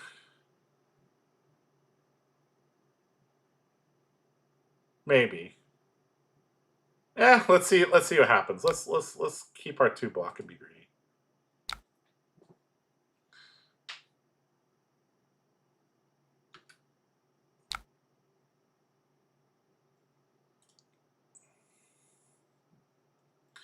Okay, microprocessor. Draw and then put a card on top. Okay. Data link, boost, backup protocol red. Okay. Okay, so no good blocks here. We could also charge a card and get our soul bond resolve block. We will not use the standing order. Okay, gonna use heart. Pitching processor, banishing 2 attacks. Okay. Gonna play Fast and Furious, banishing boom grenade. Okay. So we have a sink below, and I think we're just gonna sink the. Well, I guess this hand is actually fine. It's not amazing, but it's fine. Because if he comes in with Talishar, we can block with like Sirens plus armor or Saving Grace plus that. This comes in for 4. Yeah. I guess we won't sink. No sink. See if I can get to 21 health. Swing Talishar at me. Come on. Nope. Opt. Okay. Putting a card on the bottom. Use backup protocol red. Okay. Send another Fast and Furious. Okay. Okay. Okay, so he's going to be able to swing Talishar for 4, which is going to be annoying. Okay, so he did go 3 wide. Do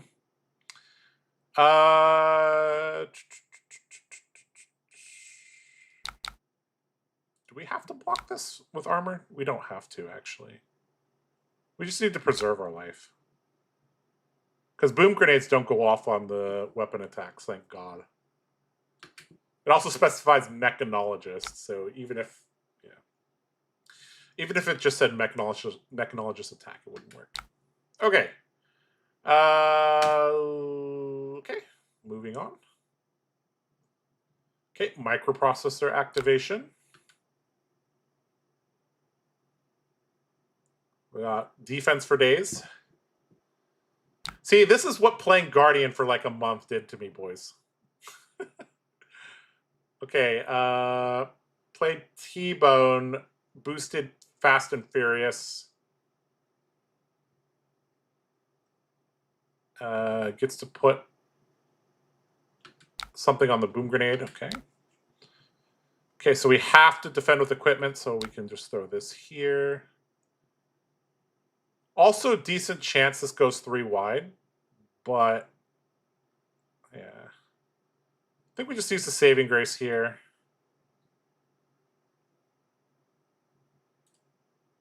This is not a matchup where we need to charge our soul because we're not going to win with that. Like normally I'd like to have 1 soul so we can use E-Strike with Go Again. Okay.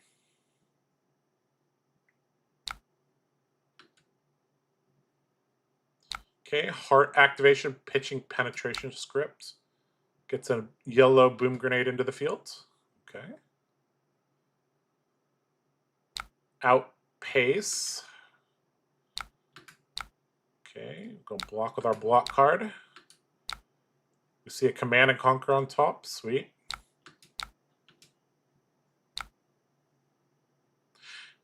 I probably shouldn't even attack. Like, don't give them the chance to use this. Because they'll deck out.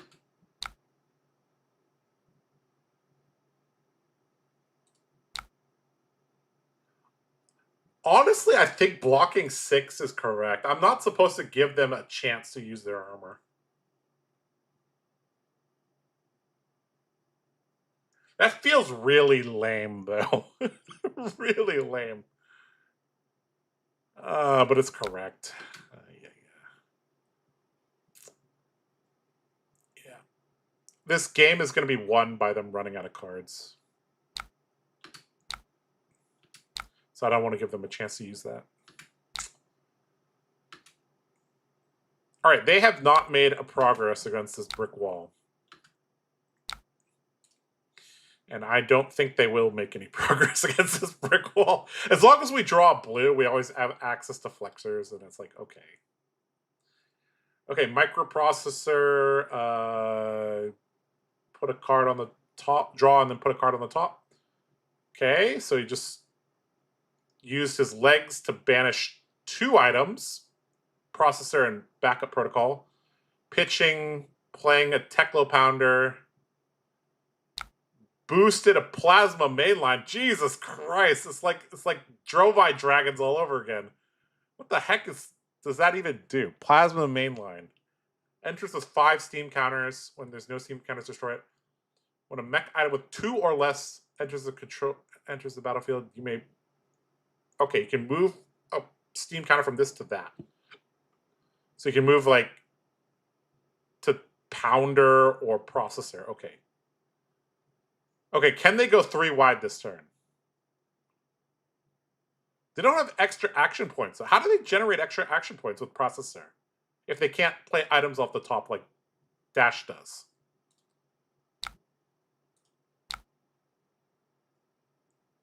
Like, how are they supposed to activate Processor?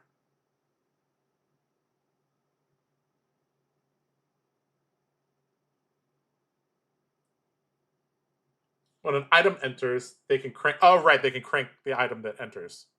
But right. Oh, he has 1 AP right now, so he actually could go 3 wide here. Because he has an AP and he hasn't gotten his AP back from the boost. Am I supposed to Dodgers here? I feel like I feel like I might be able to get away with 1 more turn of not using Dodgers. I think he's going 3 wide this turn, but I'm not sure. Yeah, they have an extra AP. Yep. Yeah, Talishar can be a little confusing sometimes for a boomer like me. Okay, so I presume Heart and Cerebellum's going to be used. Okay, null time zone. Can't be pitched or played from hand while this is in the arena. So I presume he's going to name a D-React. Probably going to name Fate or Shelter. If he names Fate, that would be bad. Shelter. Okay, so we can still play the Shelter from the arsenal. Okay. So that's actually kind of bad, right? Okay, so you used microprocessor, op1, opted to the bottom, processor to draw. 1 AP, zipper hit, boost. So he's drawn 1 card this turn.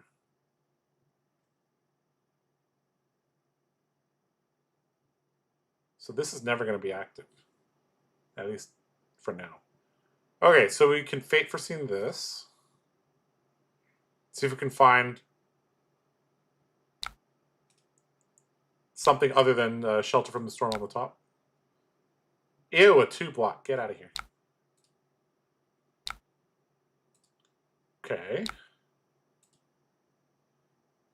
Backup protocol, gonna get something. Okay, Jesus Christ, there's so many items. There's so many items. Outpace.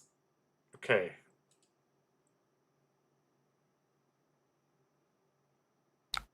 So now balance is active because he.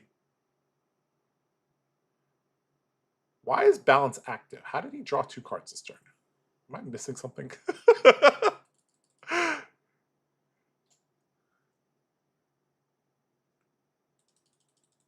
Am I missing something? How did?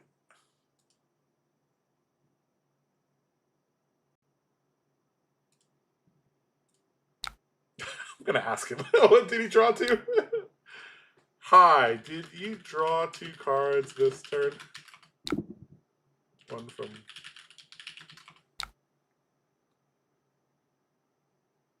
Did he draw from microprocessor?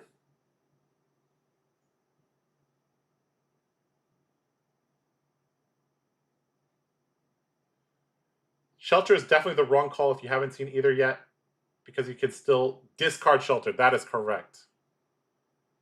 Loot with micro, draw. Oh, yeah. Looted with micro. Yeah. He drew and then put a card. Yeah. You're right. Okay, so let's burn this, and then we don't have to give up our D-React. Yep. And Metal's point in chat is actually really good. If he had named Fate Foreseen, this whole turn is completely different. Well, no, it's not, because we just play the Shelter and then we arsenal the Fate, but still, like, yeah. Because the Shelter is modal, it says you can't, what Null Time Zone says you can't play or pitch, but I presume activating the instant is not playing it, right? So, okay, so we block 6 here. He has no more resources, already used heart, so not going to get there. This guy has a whole army of items. He has 2 boom grenades, 3 boom grenades, a processor, a microprocessor, a null time zone, a penetration script, a plasma mainline, a Teclo pounder. Oh my god, so many. All right, we're just sitting pretty. Pass. Okay, so the boom grenades. Okay, so 0 to 60. Teclo pounder gives a +2. Boost banished plasma mainline. So a second plasma mainline comes into play. Okay. So the Shelter from the Storm in our hand cannot be used right now on blocks. It has to be discarded. Okay. Because this is still in play. Dude, this plasma mainline is going to give this... Okay, no. Okay, never mind. But there's some, like, boost cards that can give steam counters. I forgot which one. One of these. All right, we'll block like this. Enlighten Strike on top, sure. So we can still play the Shelter from our arsenal. Because this says cannot be pitched or played from hand. So, okay. Kind of funny punish for bottoming Sirens, -1 HP. Yeah, that's true. What's their anti-fatigue engine without pistol? I don't know. Okay, so... Okay, so now what? Heart activation. Okay, there's a boom grenade. Plasma mainline triggers twice, so you can put 2 on the boom grenade. They just try to overwhelm with pen script, polarity, reversal, mainline. Yep, that sounds about right. Penetration script with plasma mainline seems like a good thing. Okay, processor activation, which means he's drawn 2 cards this turn. Which means we can hold the line into this.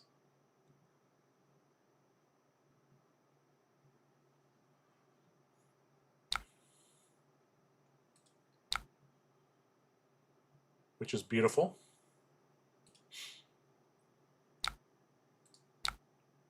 Oh, you'll love to see it. One of my favorite cards. Hold! And our health has held. 6. All right, we can Shelter from Arsenal. Okay, he's had enough. Sorry. GG. All right, sorry, Data Doll. I am a brick wall.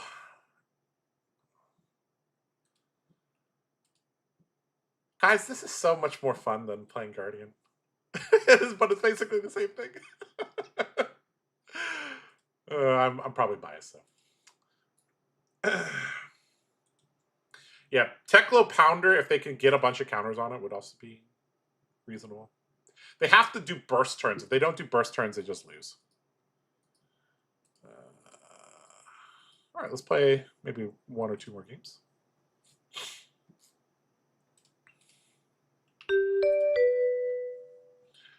One game for the road.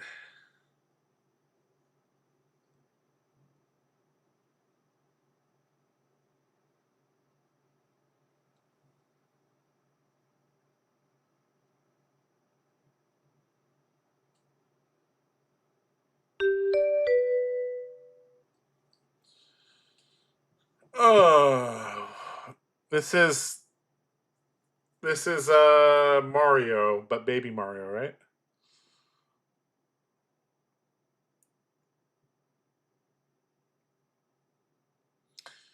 Okay.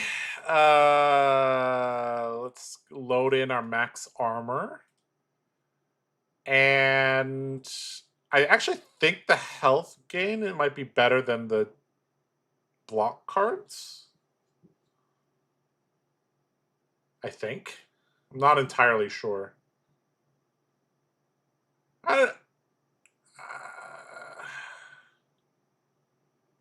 Yeah, these act as pseudo reactions, I guess. Okay. Let's see if we can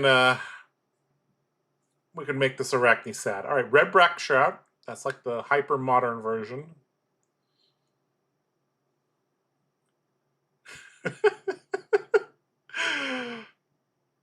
Let's hope this guy plays the game and doesn't immediately leave, guys. Is Test of Vigor better than Fiddler's Green? I considered Fiddler's Green. I kind of just you might be right. It might be worse.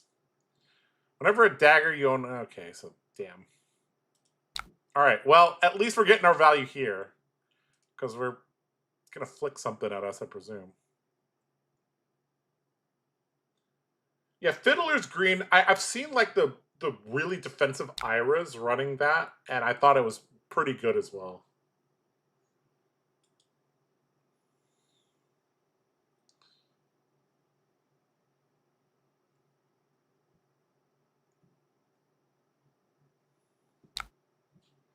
Okay.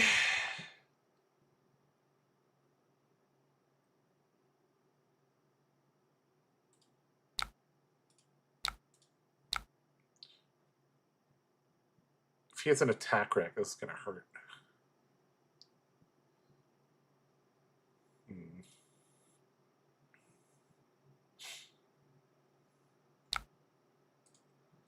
Poison Blade is a weird choice.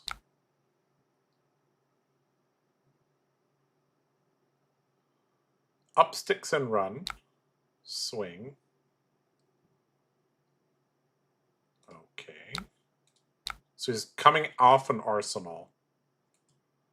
And I presume he's going to flick this and it'll deal 1+1 to me. Mark me. Sure. Open up a dagger slot for Calicera. Sure. The only attack react the assassins run that can hit pain in the backside is Shred. Yep.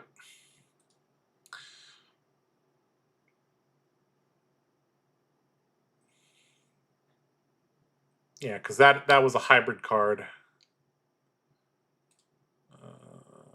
Okay, so we got E-Strike into DGA Arsenal Sink Below. Pretty standard here.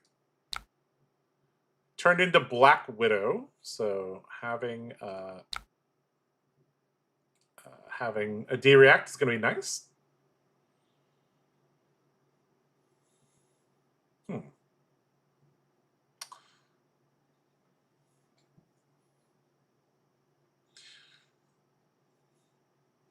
Might use the mask to become... well, Black Widow's very good, but the Tarantula one is also good if you have an open slot, depending on your hand. All right, blocks for 2. Okay. Swing. They're going to block from hand. They should have did this in the other order. Because if you block DGA with armor, it's okay. It doesn't have it. But if you block DGA with armor plus the card, they can actually target the armor, which is not good. Okay, so we have 2D reacts and a bunch of 3 blocks against 4-card Arachne with Black Widow. Okay. Is this truly a warrior deck? I don't know, Damien. Is this a warrior deck? Looks like a warrior deck to me. All right, so we're unlikely to keep most of our hand. If we do keep our hand 1 card, obviously this will be best. 2 cards, this would be best. So I think we block the E-Strike first. All right, so we took back Kiss of Death. Okay. Played Poison Blade. Sure. Nope. Gonna switch it up again? Okay. All right. Kiss of Death. All right, so we block here, I think.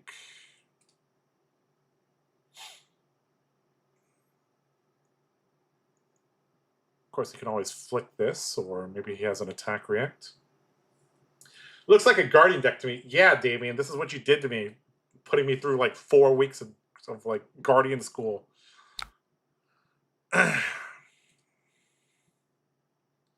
Okay, black tech to give this go again. Okay, spike with Blood Brought. That costs 1. Pitches a Shred, doesn't use the red Brack Shroud. Okay. Okay. So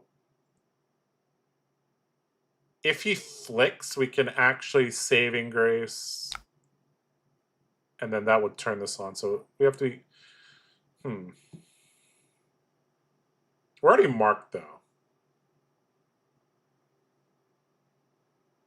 Right. Okay, so I think we just...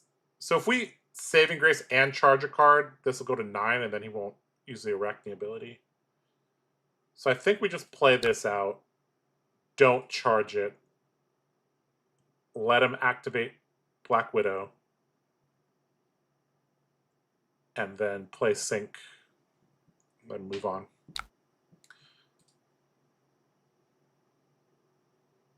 Okay, Saving Grace resolves. I didn't charge, which is information for him. Discards Poison Blade, pumps this to 9. Okay, Sync below, go to... So, should I sync the Sharpened Steel, look for a D-React? I don't think we need to. I think we're okay. Alright, Sharpened Steel, DGA.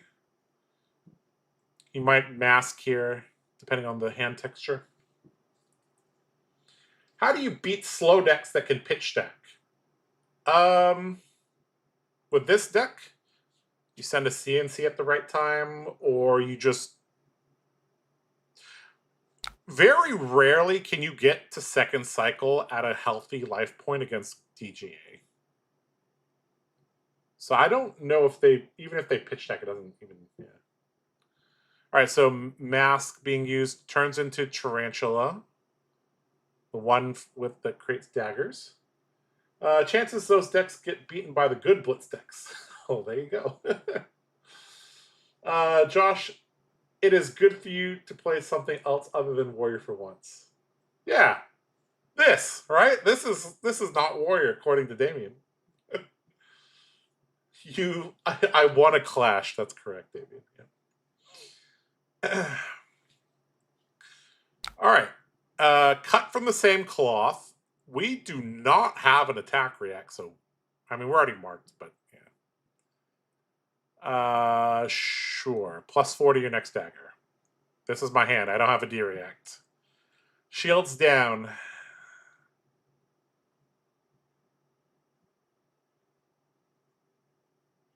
Depending on this hand, I may just keep this and swing for 10.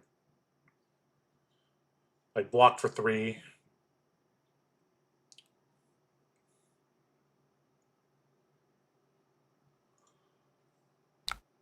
Okay, Kiss of Death. Sure. Okay, 7 is pretty annoying, so I think...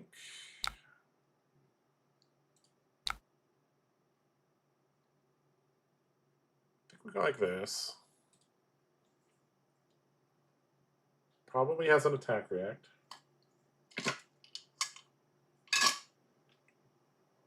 Sneak attack. it's Outsiders Limited.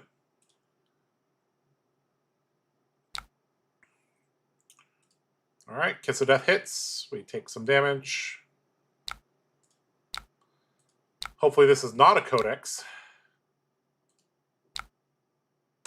It is not a Codex. Sweet.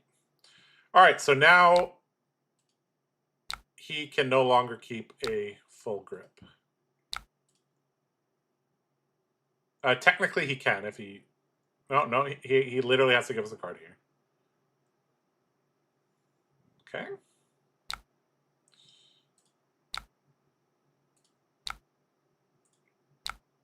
And once you start giving... Once you can't keep 4 or 5 card hands against a defensive deck like this, you just lose.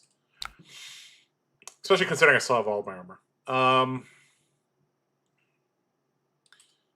Don't think we need that.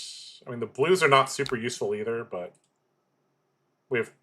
Maybe we quick dodge this. I mean, probably not.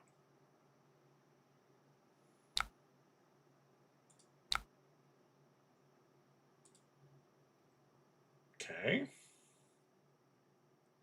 Not having our arsenal occupied does make us a little bit soft to Codex, but...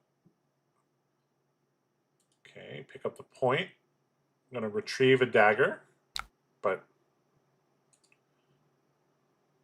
he chose not to pay. Okay. All right. Just block out a little bit more.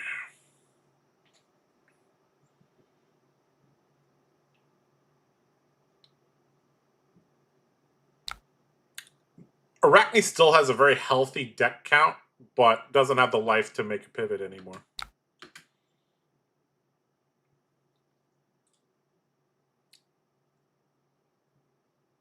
Okay, I'm gonna Arsenal pass. Okay. Also, if Arachne brought in any D-reacts, they're gonna be really, really, really clunky.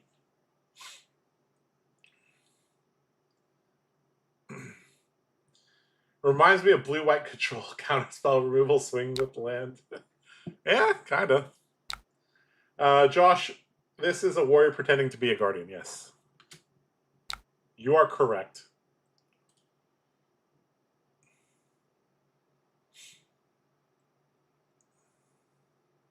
Oh, God. Well, it's time to block. All right, Orb Weaver equips a Calycera.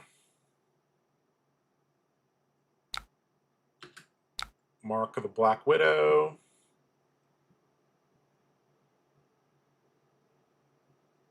All right, I think we just use a Sink Below.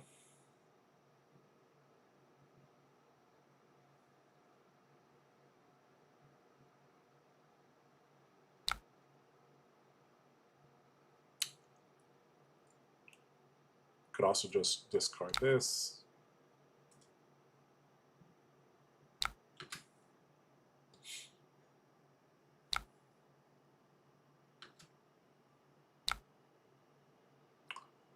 I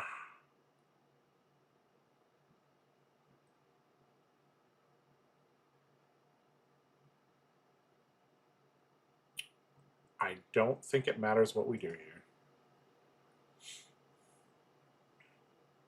Let's look for a better blue. Okay, never mind. All right, yep. GG. This guy didn't have codexes in his deck, so I think this is just like a homebrew from him. All right. You guys are flaming me for playing Guardian. All right, I will play my... Okay, last game we'll go back to Quick EP. Since the poll is like basically split on what I should play. All right. Oh, sorry, that's the wrong one. Nope, that's not what I want. I want this one. There we go.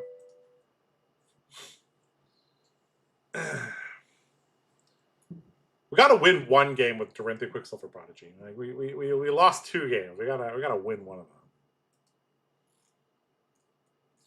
Why do I have Vambrace in my list? Maybe that should just be a jagged edge. I don't know. This list is from season 11.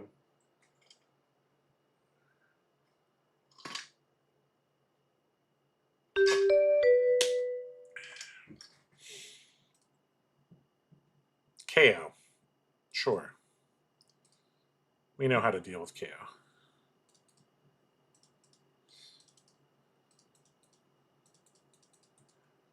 I'm going to try the Iron Song Prides again. They are kind of a liability.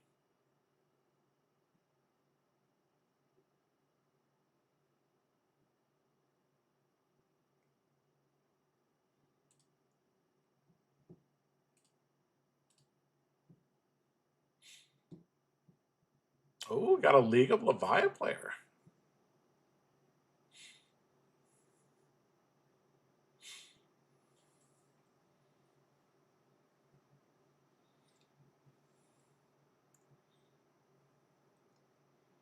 Turn 0, cast Bones. Let's go. Let's go. Assault and Battery. Discarding Beast Within. Pretty good. Do I give him 1 value here? Don't think I'm supposed to.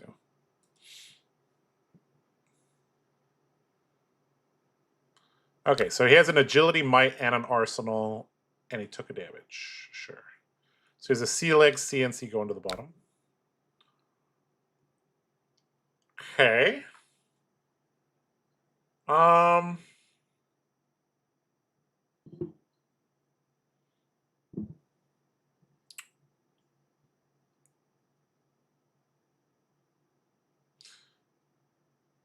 Do we Arsenal it overpower is the question. I think we do. Do we? That might be wrong.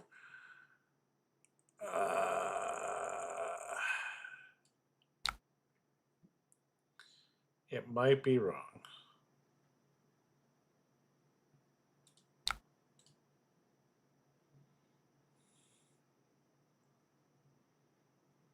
Unsheathed, good card, guys.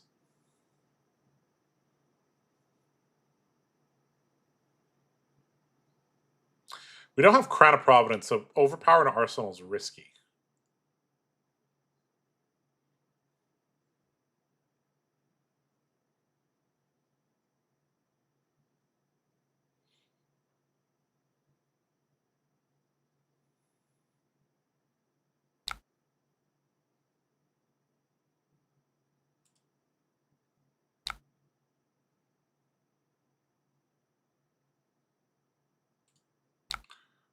I think we leave our Arsenal open is better.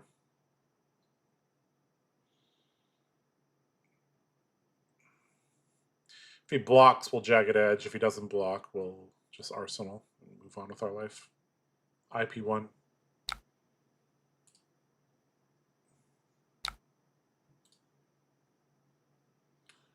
Okay, this hand is good, but it doesn't have Go Again.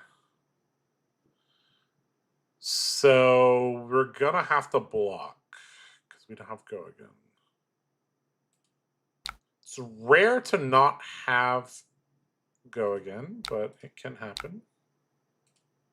Unfortunately, we have to block with a power card, which, you know, sucks, but is what it is. I think we're just going to play Goblet and pass.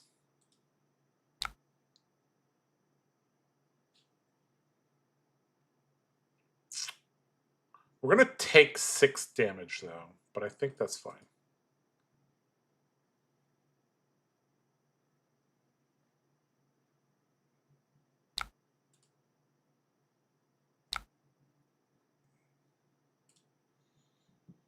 Okay, take 6, drop to 14.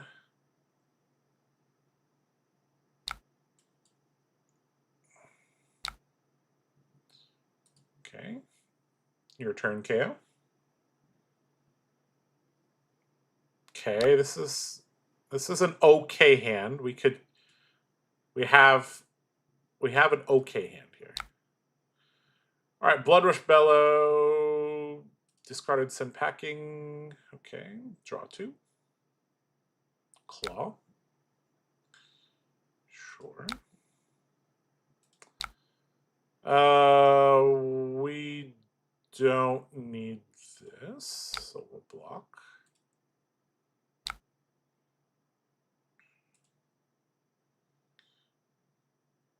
Okay.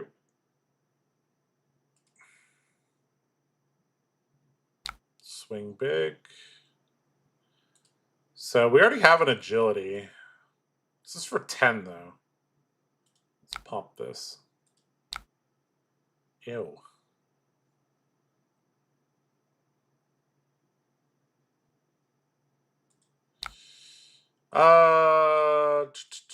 Okay, so we're basically trying to bait the fleshback next turn. So we have these two for our next turn. We have 3 resources, so we can't play the Jagged Edge. Okay, so we block here, here.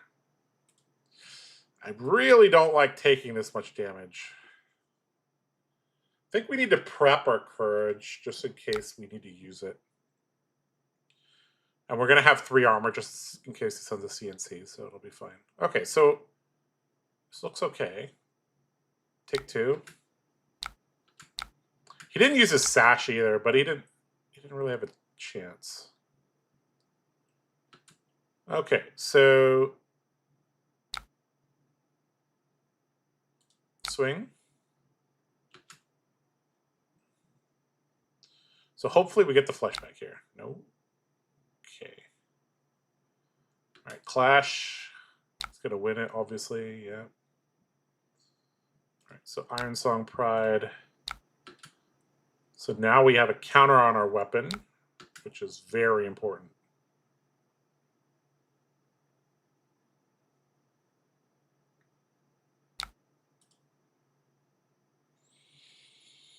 Okay, swing again.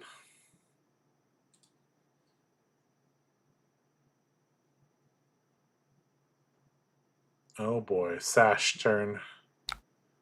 This game's gonna get very hard because we don't balance anymore. We need to draw a hold the line on his Blood Rush turn.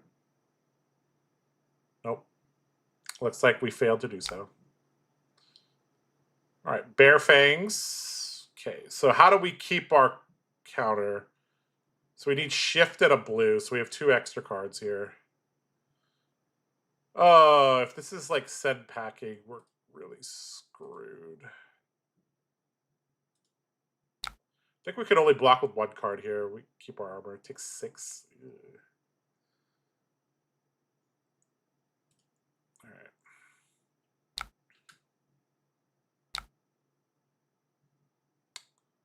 Oh, something else is coming. Something else is coming. I mean, we can't. Oh boy, we can't play around it anymore because we're too low.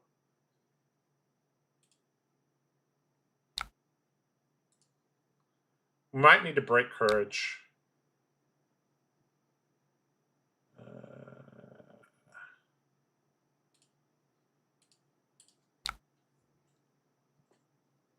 I think we could drop to 3. It's okay.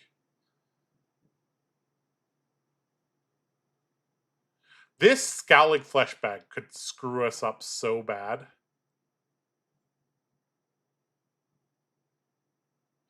This card is fucking bullshit. Because we don't have Go Again in our arsenal.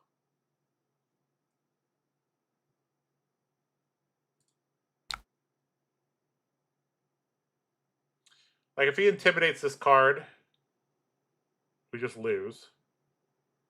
Intimidate. If we pop this, intimidates this, we still have a very bad turn.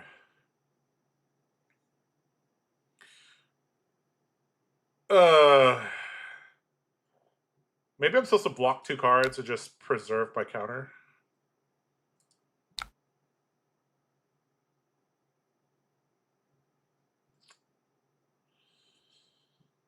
just supposed to preserve health.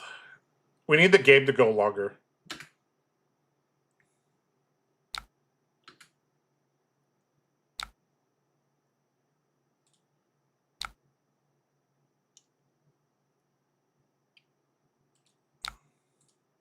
I don't know how we win with Scowling Fleshback still here.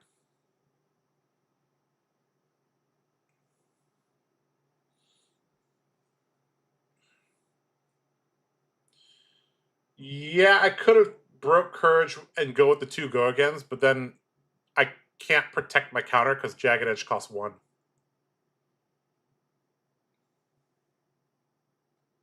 If he blocks 6 here, I think we'd just lose. Okay, he didn't. Thank God.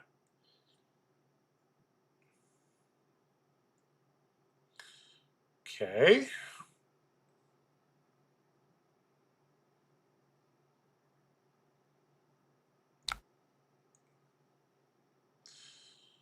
Oh boy. We can no longer protect our counter. Very sad.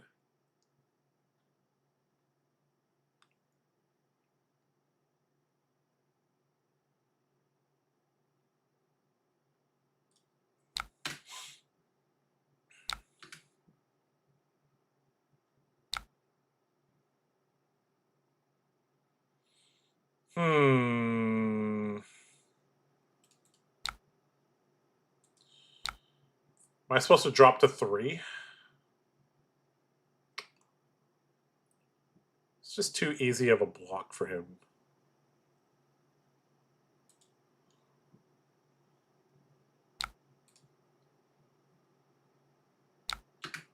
This card is too powerful.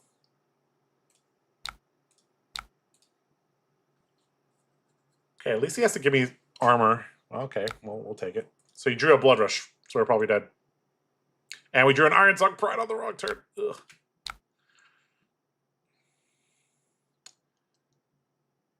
DGA Bolton would not have lost to this.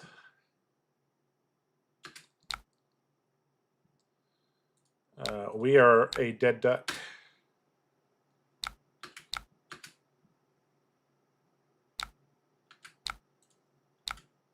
I think even if this was a blocking card, I think we're still dead. Yeah, we still die to Reckless Swing. Good game.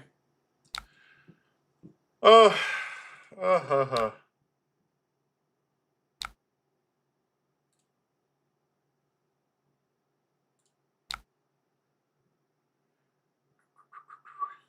Who are you playing in Project Blue? I was playing Droby, actually. Trying to expand out my roots a little bit. All right, guys. Well, DGA Bolton won all his games. Quicksilver Prodigy lost all her games. I don't know what to say, guys.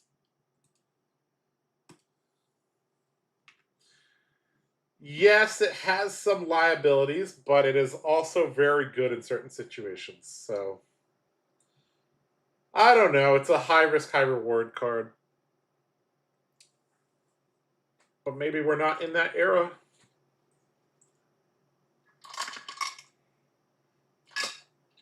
Iron Song Pride in those 3 games did look bad, I admit.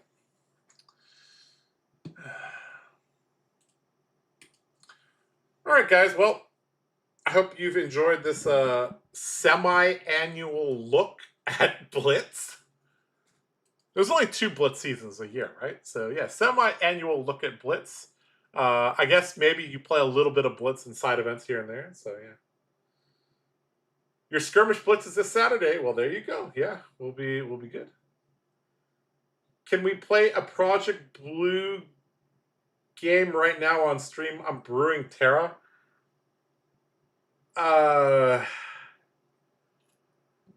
Sure. I don't know if I have a Project. I think I have. I copied a Project Blue deck. Let's see. Okay. Sure. All right, Henry. I'll play you with Dromai. Oh, it's not available in Talishar. Oh. Never mind. I guess we could do an open format one, right? Is that how that works? Let's see if I can do it. Open Blitz?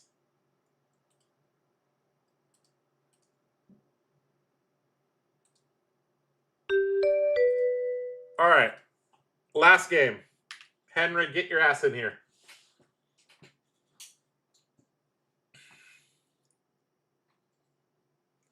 Mine is Sunday, and I might try to see if I can get Bolton 4 points. Good idea. 10 points a pop as well. It's pretty good. All right, guys. Little dessert. I barely know how to play this deck, to be fair. But I played against Dromai so much that, like, maybe I know how to play it. I don't know. All right, so this guy's gonna break all my dragons, right? So I need Passing Mirage for sure, which means I take out a card. Take out a card. Take out a card. Which was a bad card? What's a card that's bad? An expensive dragon would be bad, right?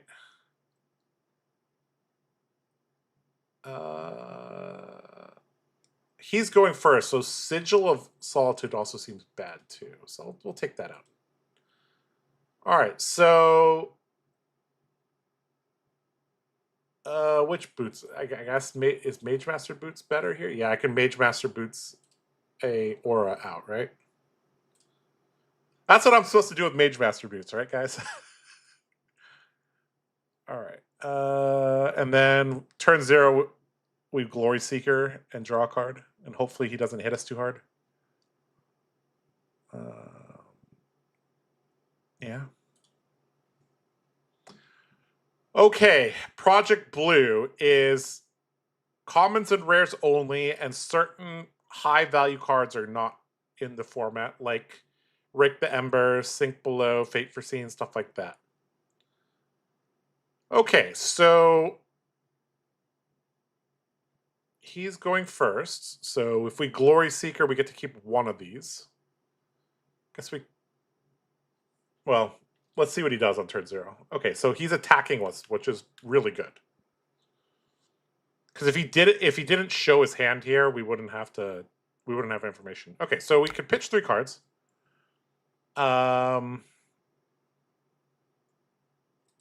Okay, so let's block with a card first. Chromai, I think, is one of the better dragons, right? So let's block with the Dust Up. Pitch these 3 back into our deck. Seems reasonable, right? Oh, shit. My bad. Sorry, guys. Sorry, guys. My bad. Okay, so we're playing Dromai in Project Blue. Okay, so we got... Let's block there, and we'll Glory Seeker. Okay, so I'm not sure what Terra is trying to do. I guess he's going to make a Might token. That's his turn 0. Okay. All right, so we'll Glory Seeker, pitch. Guys, 3 Ash. Ta-da!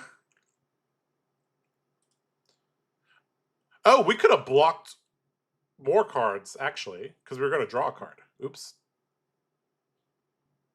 Oh. Oh, our arms blew up as well. Okay. Sure. Our pitch stack, I don't know. I don't think we're going to get down there. Okay. We drew our Mage Master Boots target.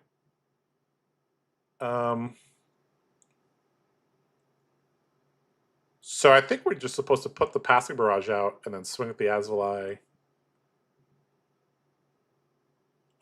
This card's awful. What in the world is this doing in my deck? Okay, so yeah, nice helmet, he said. That's correct.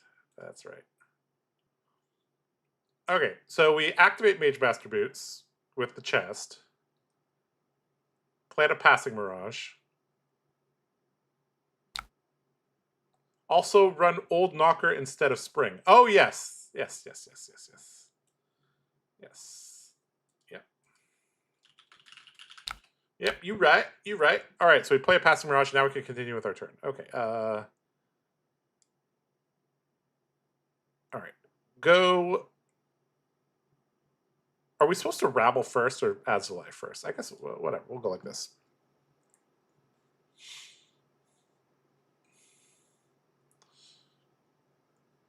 Okay. Rabble reveals Kyloria.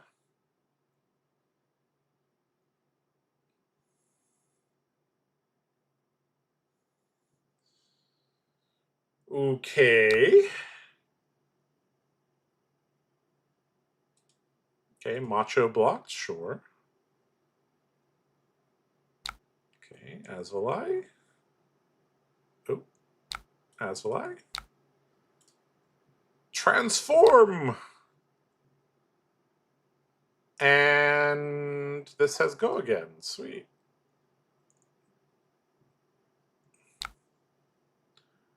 Choose a first target for Azulai. This is the first time I've ever seen this. All right. Deal some damage to Terra. Choose a second target. No, thank you. Go, my lightning dragon. Burn them with your lightning. So how is Terra going to deal with, like, permanence and a passing mirage? Like, he's got to take some damage to do something. Like, Guardian doesn't have access to go again if it's not majestic, right? I guess the 2-cost one from the recent set is fine. Okay, so let's just put this in Arsenal. Hopefully we draw something. Oh, no. Hopefully we draw something to... I don't know if we want to draw another blue, but... Okay, I guess we drew another blue. All right, the Scar for Scar is off right now. All right, so...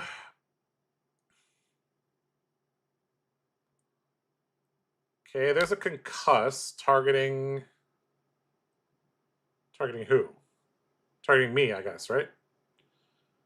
Okay, so... He's letting the passing mirage stay. Okay. So he could Skittering Sands... Well, do we want to Skittering... I don't know.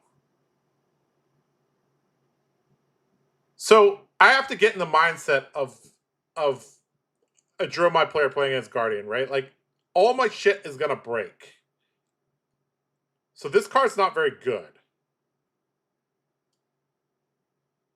I want to use it on, like, actual dragons, right? So I don't need this card.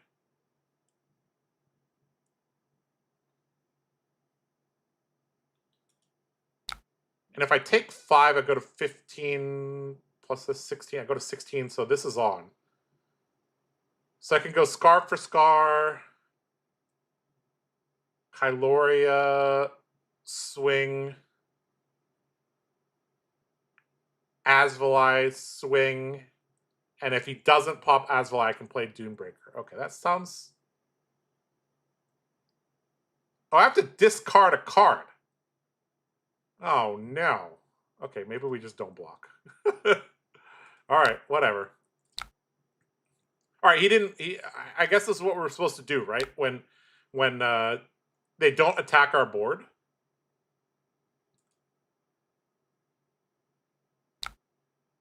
All right, discard Skittering Sands. Okay.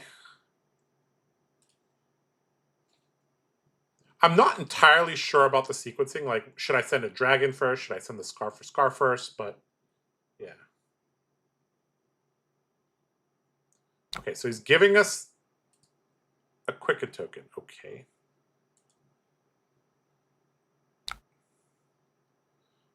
All right, let's play the Kyloria. We're almost out of Ash. That seems like a problem.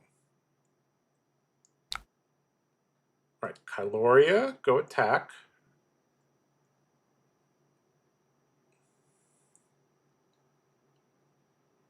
On hit, draw a card, which seems good.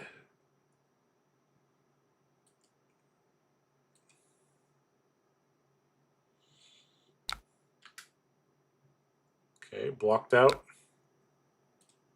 Should I send this?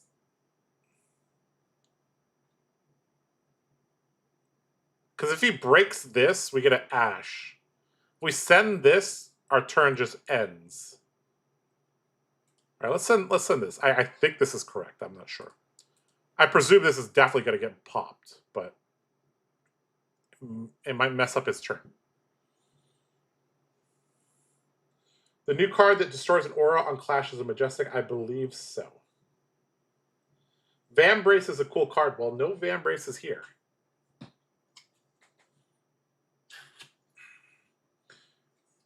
I have a Blood Orange Sparkling Water. All right, Tectonic Instability. Not a popper. Okay, and well, it's good because I don't have an arsenal now. Okay, do we send Asvali? Guys, I would like to phone a friend. I'd like to call Mara. Am I supposed to swing Asvali into a Guardian? I'm not actually. I have no idea. Chat, am I supposed to swing Asvali? I think I'm not supposed to, right?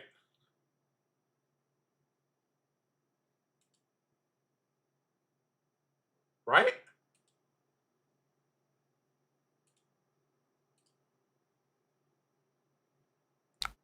Roast me in chat if that was wrong. I feel like I'm not supposed to swing my dragons into Guardians, right? Do it, coward? No, man. The last time you would send it? Damien, just tell me if I'm supposed to do it. I'm not sure. I'm not sure if I'm supposed to swing or not. Send damage, no fear? Well, it's automatic 1 damage. All right, fine. We'll do it. All right, we'll ping Terra. And fuck it, we'll ping Kyloria just for the lulz.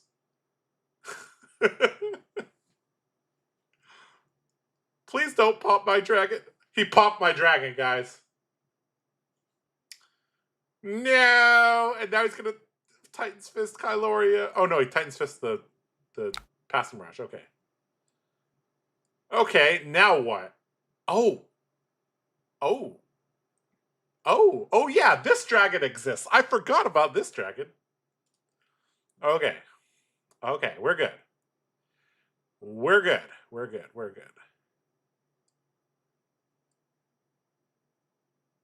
Well, you see, just do it. It's okay, Josh. Now you're gaming. Yeah.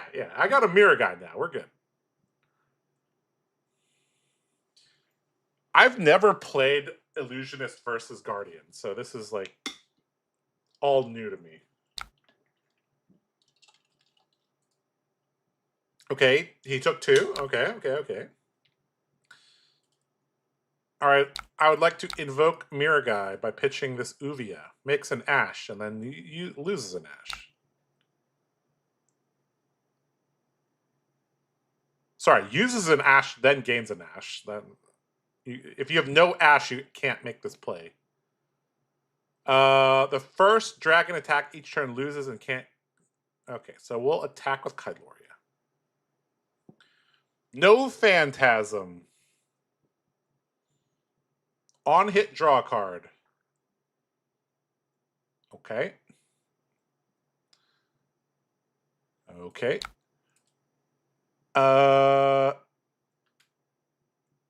Okay, am I supposed to send Mirror Guy at him?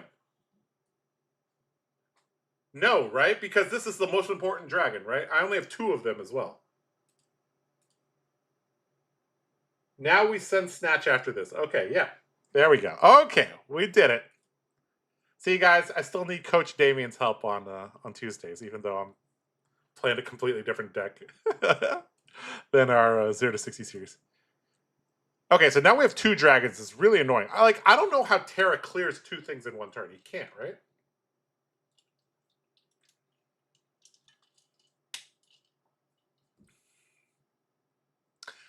This is so much simpler without armor. We don't have to think about anything.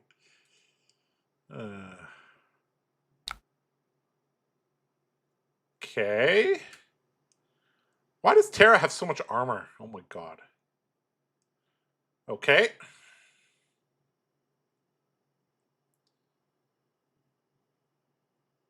Okay. Titan's Fist gonna bonk Mirror Guy. Okay.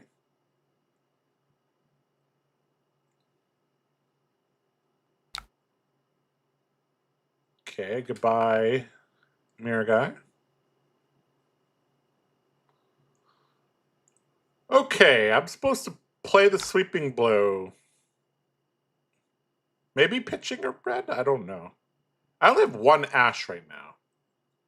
Seems bad. This. Maybe pitching this. I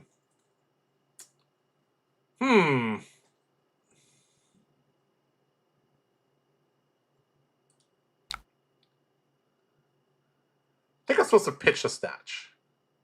He still has armor, right? Yeah, he still has armor. It's bullshit. Okay, so we have a little bit more Ash now. Oh, we have a lot of Ash now. Jesus. Okay. Okay, the Uvia is hard for him to kill, right? Because it has 6 health. Okay. Okay, now we can play the Uvia.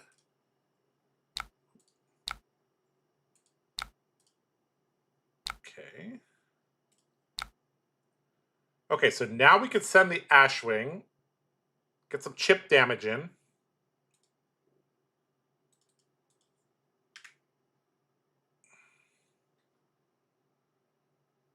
This says go again.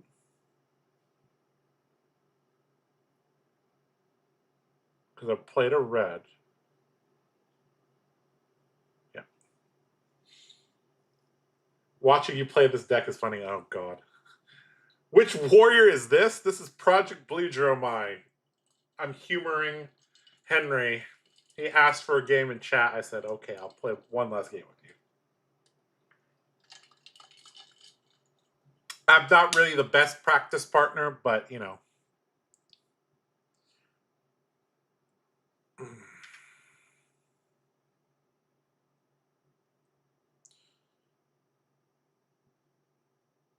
So at the start of turn, I can also, like, use this Ash. Okay. I feel like I'm going to get fatigued. Am I crazy? Okay, so he took a damage. Okay, do I attack with Kyloria? If I attack with Kyloria, he may not be able to clear the Uvia. All right, let's try it. Go, Kyloria, go!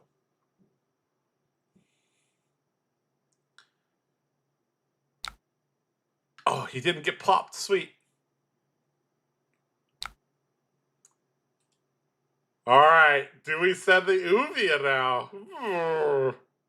He didn't have a popper, right? So if he had a popper, he would have used it, right? So this should be free. It should be free damage.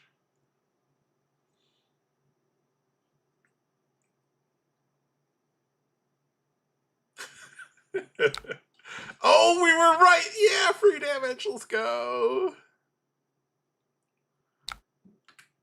Okay. All right, your turn, Terra. I got 3 things on the board. Okay, I got Spears, Yenderai, Dudebreaker, and Beer Guide. Okay. Gonna bonk Kyloria. Okay. Okay, goodbye, Kyloria. This is not a good hand, right? Oh, I could play Mirror Guy. Never mind. This hand's decent. I should not. I should pass this. I don't want to do this. This is a May, right? Up to what? Yeah, May. No, thank you. I would like to make a Mira guy pitching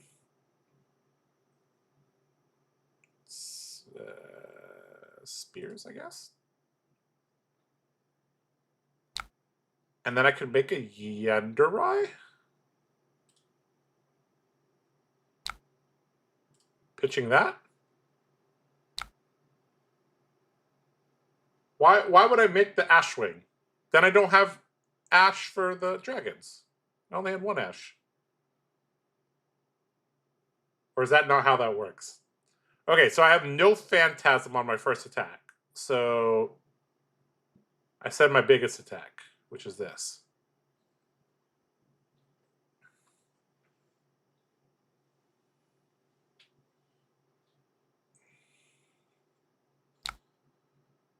Okay, he blocks. Okay, so now I can set the baby Ashwing. And he'll take this, right?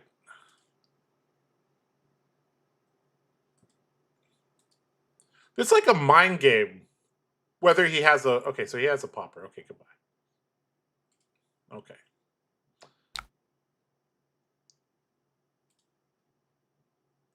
Ooh, I like this hand. All right, Mirror Guy's going to die. Sure. It's too many words to explain. Do I make it Ash? No. What am I doing? Rabble, Blaze Headlong. I think I don't. All right, Rabble. Skittering Sands.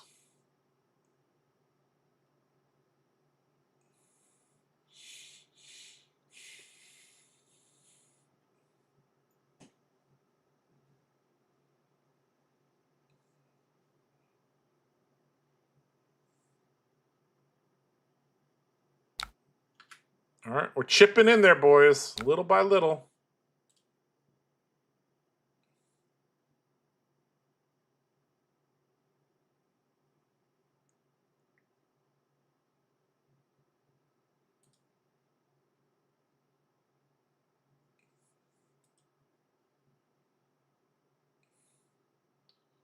So he blocked with Overswing. Okay.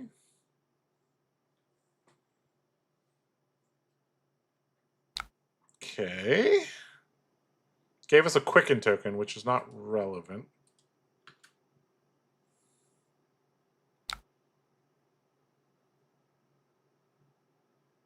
Am I supposed to just send Spears?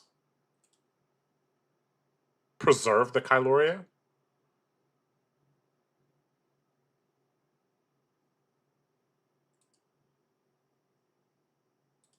I'm not. I'm supposed to play this. Because if I can... If he doesn't have a popper, I can send all this damage, right?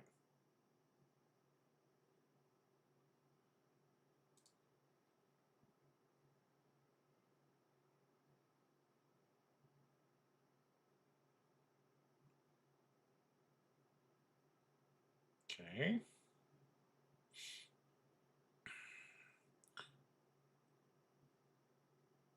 Oh, that doesn't consume our Quicken token. Okay. Ooh. Okay, less good. Less good.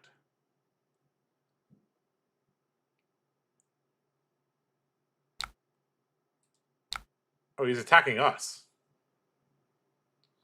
Okay, so what are we doing with our turn? We can Tooth of the Dragon Dust Up with Go Again. Oh, Chromai also gives us action points. That's real good. Okay, so we just take this. I feel like...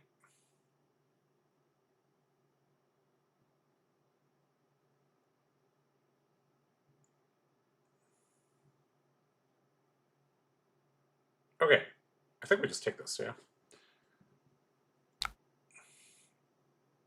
And then Tooth into Dust Up protects us against a pauper. Like playing Tooth on a dragon. Okay, so Quicken Token going to be relevant here, which is kind of cool.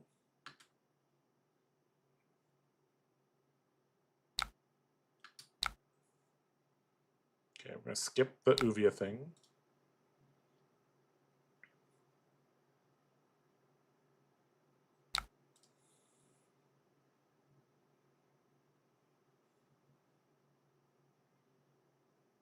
And then we can Chromai. Attack with an extra action point. And we can Skittering Sands attack. It's a lot of damage.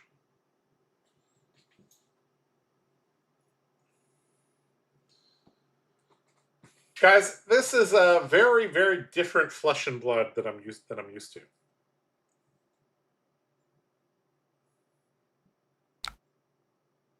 Okay, if he doesn't have 2 paupers in hand, damage comes through this turn.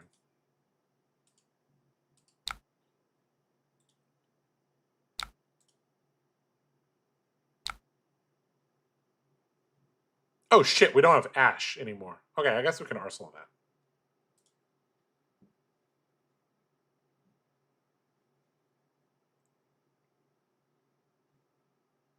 Okay, so we got an action point.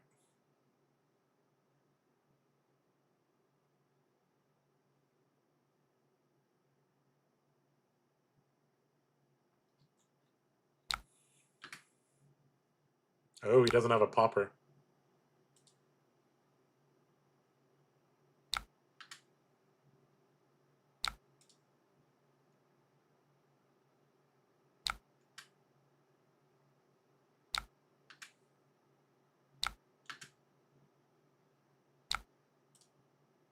All right, we need more Ash. Okay.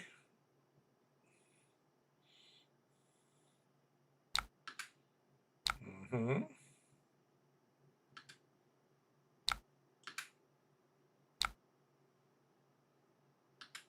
Okay, so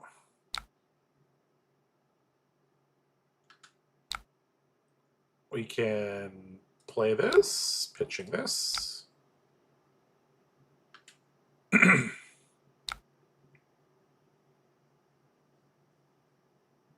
Wait, do we have an Arsenal? Sorry, we need to go back to the beginning of the turn.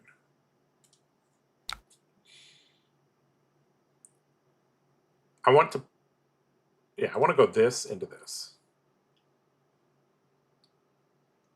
Yep. That way we're actually using all of our cards and not using Tooth on something that can get popped.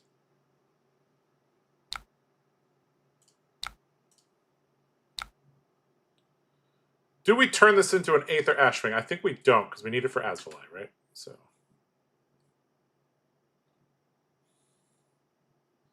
Why are you not toothing this? Yeah, I did tooth it. Okay. Drop to 1? You die to Asvali. That's not right. Have to block this out, right? Okay.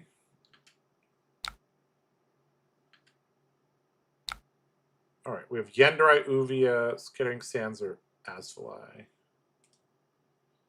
I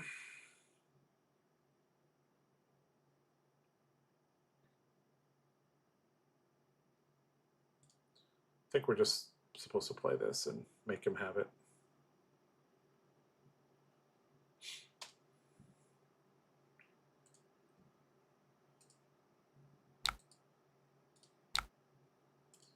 Go Asvali! Ping him!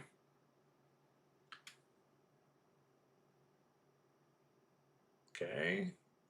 Fault line breaks it. Okay.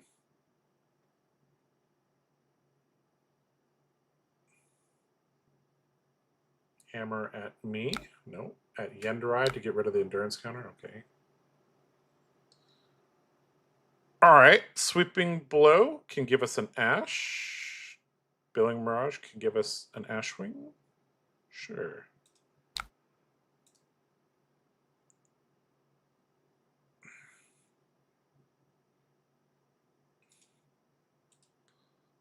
Got to be very cognizant of the fatigue state here. Got to make sure we're getting cards consistently from his hand. Okay.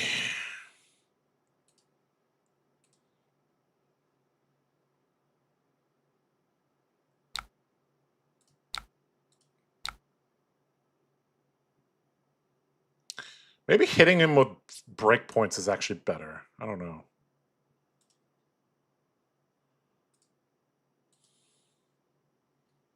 Like, this is going to take 2 cards from him if he has a popper. Like a card here and then a card on the Ashwing. Like, if he doesn't pop the Ashwing, he dies, I think. Oh, he has a 2 block as well. Okay. So if he doesn't pop this, we just send it, right? Okay, so he popped it. Okay. Okay, back to our pitch stack. Okay, Yenderai is now dead.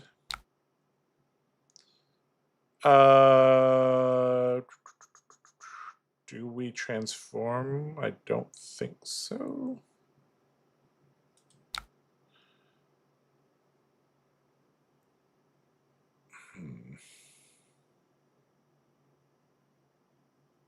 So we have another passing Mirage, but we don't have our Major Master boots anymore.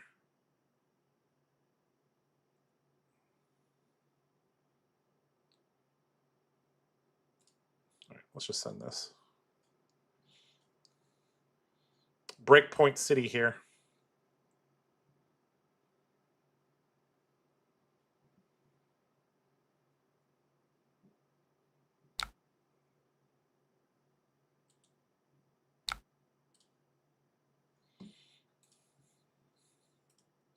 We don't have any more Asvalize, so we can't chip him like that.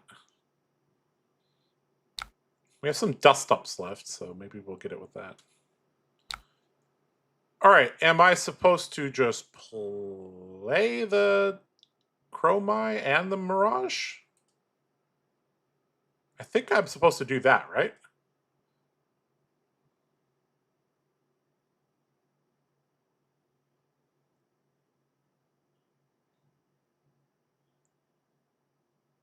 So if I play the Chromai, if I attack with the Chromai and it gets popped, I get an action point to play this. Then I'm down a Chromai, he's down this.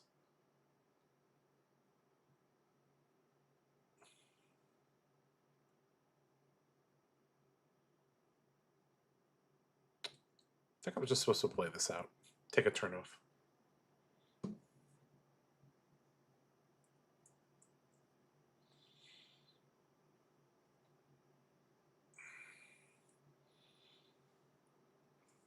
I only know how to play this from the perspective of, like, they have no poppers. Like, Chroma is super good when you know your opponent doesn't have poppers.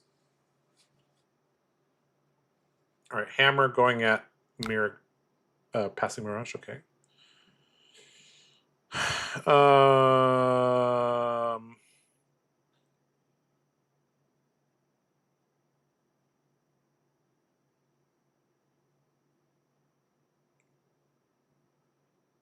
I'm not sure if I'm supposed to or not. I think I'm not.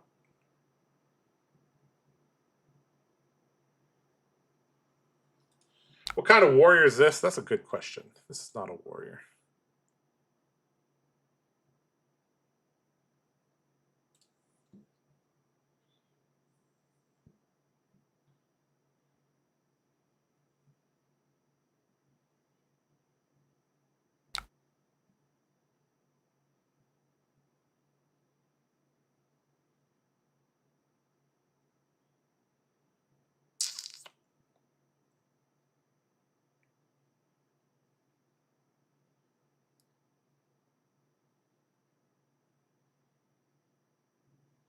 He has a popper. So I need to get 2 cards from him. The only way to do that is with Snatch. So I can develop my Uvia?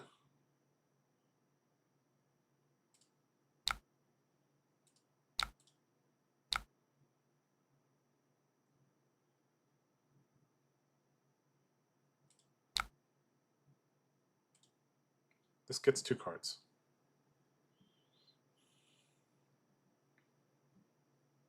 I don't know if we have enough gas to win the game. I have no idea.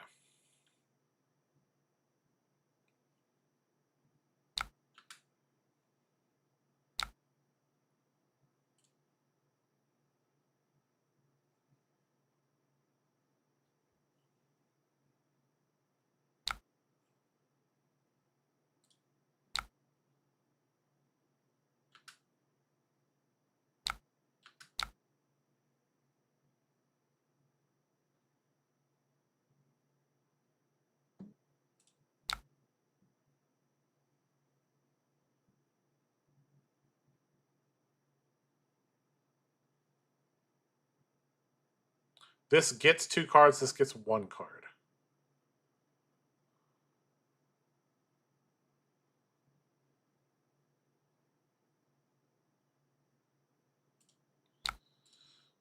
I don't think this is going to work, but let's try. Uh-oh, you ran out of poppers. You die now, Guardian.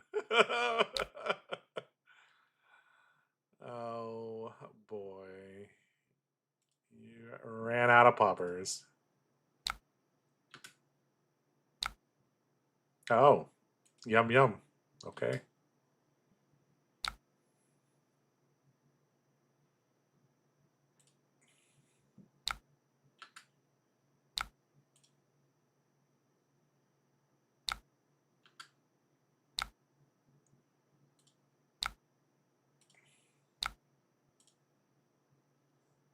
Pretty good. We got there barely.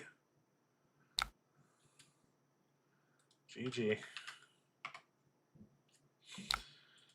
GG, well played, he said. I don't know if that was well played, but we tried. I don't know if 8 value per turn is good or not in Product Blue, but yeah, he ran out of pop. He had okay, yeah, he had 1 left. Okay, yeah, that's something I guess I need to, if I play Dromai like as a serious deck, I'd have to like figure out when he's pitching. Basically, when I get an opening, when he pitches like 4 non-poppers. All right. Well, good game. All right, guys. Well, I hope you guys enjoyed this kind of variety stream. A little bit of everything there. I'll be back next week with the 0 to 60 Syndra episode with Coach Damien. And we'll go from there. If you guys have a skirmish this weekend, good luck at your skirmish. Yeah, don't know what else to say. Good game, Henry. Good game. Good game. All right. Go play some Fab and have some fun. Take care. Bye-bye.